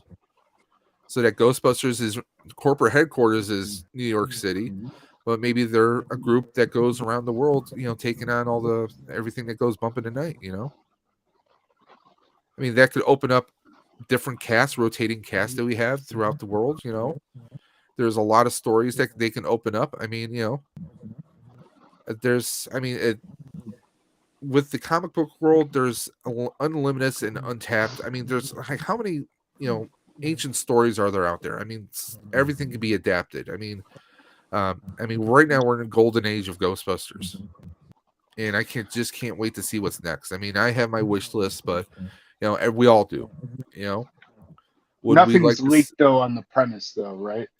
No, Not that we know of. All we know is it's Ghostbusters Firehouse. Lock that up, which is why I think, I mean, filming in England is cheaper to film in New York, so that's probably the main reason why they are over there. But I think being separate from, filming in Ghostbusters New Japan? York is you'll get a lot of cameras from Bernie, people's cell phones. you just want them to take on another kaiju, don't you? Because technically, Stay Puft is a kaiju. That's what you want. You want them to take on Godzilla. Be honest. A Hellbent script, yes. Yeah, I'm still waiting for that. I mean, because the original cartoon. How many times did the guys go into like parallel dimensions or the underworld? I mean, that's what we really want. God, what was it? I'm trying to remember the real Ghostbusters episode. You know what I'm talking about? Remember the People Busters? Oh yeah. When they went to the alternate dimension where humans were hunted and then it was all ghosts. Yep, that's my brother's that's favorite. Yeah, that's one of my favorites right there. I mean, that would just be amazing. There's a lot they could do. Do you think that the next movie might tie into the potential cartoons or shows that they're supposed to be doing for Netflix? I mean, or do you think that those will be just like a loose adaptation of whatever the movie does? I think the cartoon series is kind of tapping into kind of filling the gaps between Ghostbusters 2 and Afterlife. The same with the comic book. And that's pretty much it as far as I can tell from what they said at EctoFest. And the animated movie is its own separate universe. Like a standalone universe? Okay. Yeah. Which I'm excited for. I can't wait for that. Anything Ghostbusters bring my way. I mean, I actually loved the film, Filmation, the cartoon from way back in the day. I mean, anything Ghostbusters, I'm down for. So, but let's round things out. We get, was it billion electron volts to Godzilla's? Oh, jeez. I don't think we would keep a PG rating, and that would be definitely PG-13, or I don't know if that would be an R, but it would definitely be something. So we've gone for 3 hours, guys. That's crazy. So we're gonna wrap things up. We're having fun. Good chat. I mean, we're hanging out, talking about proton packs, talking about Ghostbusters, and we can keep on going and going, but I've been up actually since 6:30 in the morning, so and I really should eat dinner. I have not eaten dinner yet. I'm weird like that. Mike says double D's after dark. No, not going there. Not going there. So now I want you guys to please, again, we got book Go Speaking right here. Do you have anything coming out this week? Any videos, streams, anything planned going on? I am working on. I recently had twins back in September, so I'm. Congratulations. Thank you, man. Yeah, thank you. So and the still videos awake? have been sparse, but we have finally, figured out a schedule, and I have a video. I released my review last week, and then so I'm hoping to do 2 videos a month. So I have another one coming up next week. Is the long answer to that question. So, guys, please check out Go Speaking. We have the QR code for his channel right up there in the top. So please go ahead and scan that out. That's very true. And are you planning to come out to New York this year? Oh, absolutely. I wouldn't miss it. I think it's going to be a mad chaos, It and I keeps can't wait growing. to see. I I love can't it. wait to see who we're going to have this year. I mean, last year we had some we definitely had some standouts. With Joe is meeting Joe was awesome. The actor who plays the cop who says, "Hey, pencil neck, don't you throw me out to do my job." It was amazing meeting him and then finding out his varied career. I mean, it's gonna be interesting to see who comes this year. I don't know who. I literally have no idea who's coming this year. I know a couple I of know people there's who going to are be, organizing things. yeah, I So, know there's going to be some extra special stuff. oh yeah, I can't disclose because I've been sworn to secrecy, but yeah, it's going to be a bigger party this year. oh yeah. And by the way, guys, anyone who's watching this right now, you definitely want to stay tuned to. You want to check out GBHQ on Instagram. That is the official Instagram for Hook and Ladder number 8. Also, if you guys want to get a little bit of insight as to what may be going on this year, you want to follow the Buffalo Ghostbusters. You can check them out at buffaloghostbusters.com or Buffalo Ghostbusters on Facebook. In fact, they posted today. There's a hotel called the Holland Hotel. And they've worked out a little special Ghostbusters rate right there for just $149 a night for the hotel stay right there. So you guys definitely want to book it as quickly as possible because they're going to book up really fast. And they also do the GoFundMe for the Firehouse itself. So Every year, the Buffalo Ghostbusters do the GoFundMe. We did the one for the sign, and that was blown out of the water. Where the original concept was they were aiming for the Hollywood sign, the Hollywood Collectibles Ghostbusters sign, but they raised so much that we're able to do a full 1-to-1 scale, and that's been hanging at the Firehouse ever since. Last year, it was an amazing fundraising event last year, and this year, every year it keeps getting bigger. So I can only imagine what next year is going to even be like. Yeah. But yeah, it's going to be an amazing time. Obviously I'm doing everything I can, so I'm going to be there. I can't wait to see everything and to see everybody. I mean, we had people from all over. I have heard of. I do know 1 or 2 things that may be coming, and let's just say anyone who's a Ghostbusters fan, you're going to have an amazing time this year. absolutely. Okay, I mean it's again as nothing officially being said, so I'm not going to repeat it anywhere. But there's a lot of fun surprises this year. It's just going to be an amazing time. Let's be honest. Let's just call it Ghostbuster Con. Let's just call it. that's pretty much what it's going to. I think in a couple of years it's going to be just. Yeah, I love that. We have Ectofest out in California, Yeah, and then now that's we the have, West Coast, and now we yeah, have the East Coast. we have it East Coast vibe for the Firehouse. So definitely. I mean, it's just amazing. It's a great time. I mean, everyone who comes out, whether you're an Answer to Call fan or your favorite is Ghostbusters 2, or maybe you're only a fan of real Ghostbusters. No matter what it is, it's just a great, awesome hangout for everyone. You meet people might have only met online, and it's an amazing experience. So I want to thank Ghost Speaking for coming on the channel, for coming on to this very long stream. I thought this was going to be like maybe an hour and a half, but it turned out to it felt like we're an having a hour. good time, Let's see here, just catching up on the chat here. Peace to you as well, Kenneth. Ectocon. So Ectocon was in Glasgow. The Ectofest is the West Coast on the Sony lot. Yep. And Sir Eric Brown, what do you have going on? Nothing. Aside from being sick right now. Yeah, no, I'm just a little under the weather, and I've been up since 3. So, because you I'm have a little one. Struggle. You have a little one, don't you? I have a girl on the way in April. Okay. Yep. So, congrats. Thank Congratulations, you. man. First one. So, yeah, excited for that, and yeah, I'm sure I'll be even more tired. Yeah, just wait until the diaper changes. Those those class 5 full roaming vapors follow you everywhere around the house. Yeah, well, Yeah. He's like, yeah. I- oh, by the way, yeah. Well, I have a weak stomach and I've got dogs that make messes and whatnot, so I can't even deal with that sometimes, and my wife helps out. So yeah, it'll be a hoot.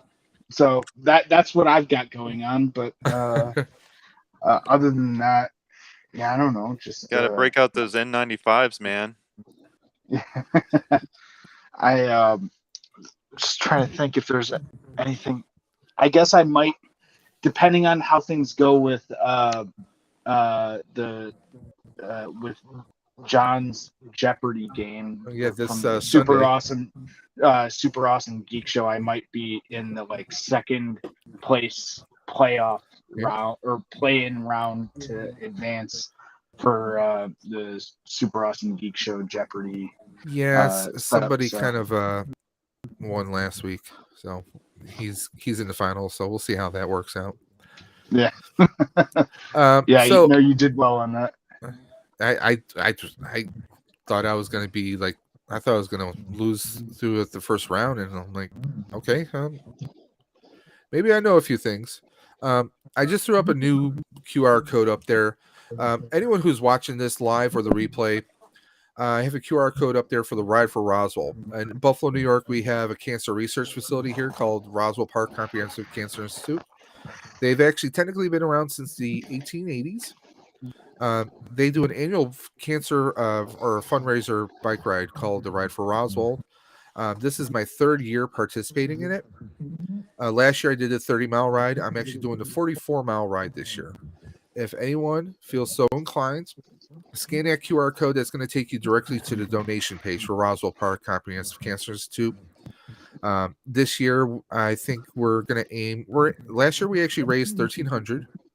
I'm hoping that we at least hit. I want to at least raise. I'm hoping 1,000, if not more, for cancer research. Every dollar, every nickel, every dime goes to Roswell Park directly, and cancer affects us all. Whether you've had it or you have a family member who's had it, your lives have been affected in some shape or form. So please consider giving to that, and also stay tuned to Dave's Dimension, because last year we did a 10-hour live stream last year with prize giveaways, mystery. We did elimination wheels, mystery boxes. We tons of giveaways. The only stipulation was you had to donate to the Ride for Roswell and message me so you could be added to it. So yeah, we have that. That's probably going to be launching around. I'd say that's going to be probably end of April, early May. So you guys want to stay tuned to that. But yeah, that's what's going on with Dave's Dimension. I have videos that I drop every week. I do occasional live streams, and I'm always out and about supporting other people's channels. Because in YouTube, we support each other. Hashtag we grow together. So guys, I want to thank everyone for coming out. Sam Hain, do you have any do you have a YouTube channel? Do you have any content coming out? Yeah, I'm not really a YouTube guy. I'm not on. I'm on Twitter. You're not on social media? A little bit. Okay. No, not really. I have Twitter, but just whatever Ice-T tweets. If you ever check his stuff, I clowning people constantly. It's great. But yeah, no, I'll be here supporting you guys. I'm working on this pack when I have a chance. Awesome. Well, again, guys, I want to thank everyone for coming out, for hanging out, having a very awesome just hangout stream. Yep. And Thanks, guys, Dave. and always, if you guys ever want to team up for anything, you can always reach me and anyone out there. If you ever have any questions, comments, concerns about anything and everything, or maybe you have a suggestion for a video or stream you'd like to do in the future, you can hit me up in my socials at Daves_Dimension on Instagram, DavesDimension78 at gmail.com, or even message me through the community tab here on YouTube. So, guys, again, thanks, Sam Hain. Thank you, Sir Eric. Go speaking, of course. And until next time, guys, you know what I'm going to say. I say it every single time. Keep on busting, and we're going to catch you on the flip side.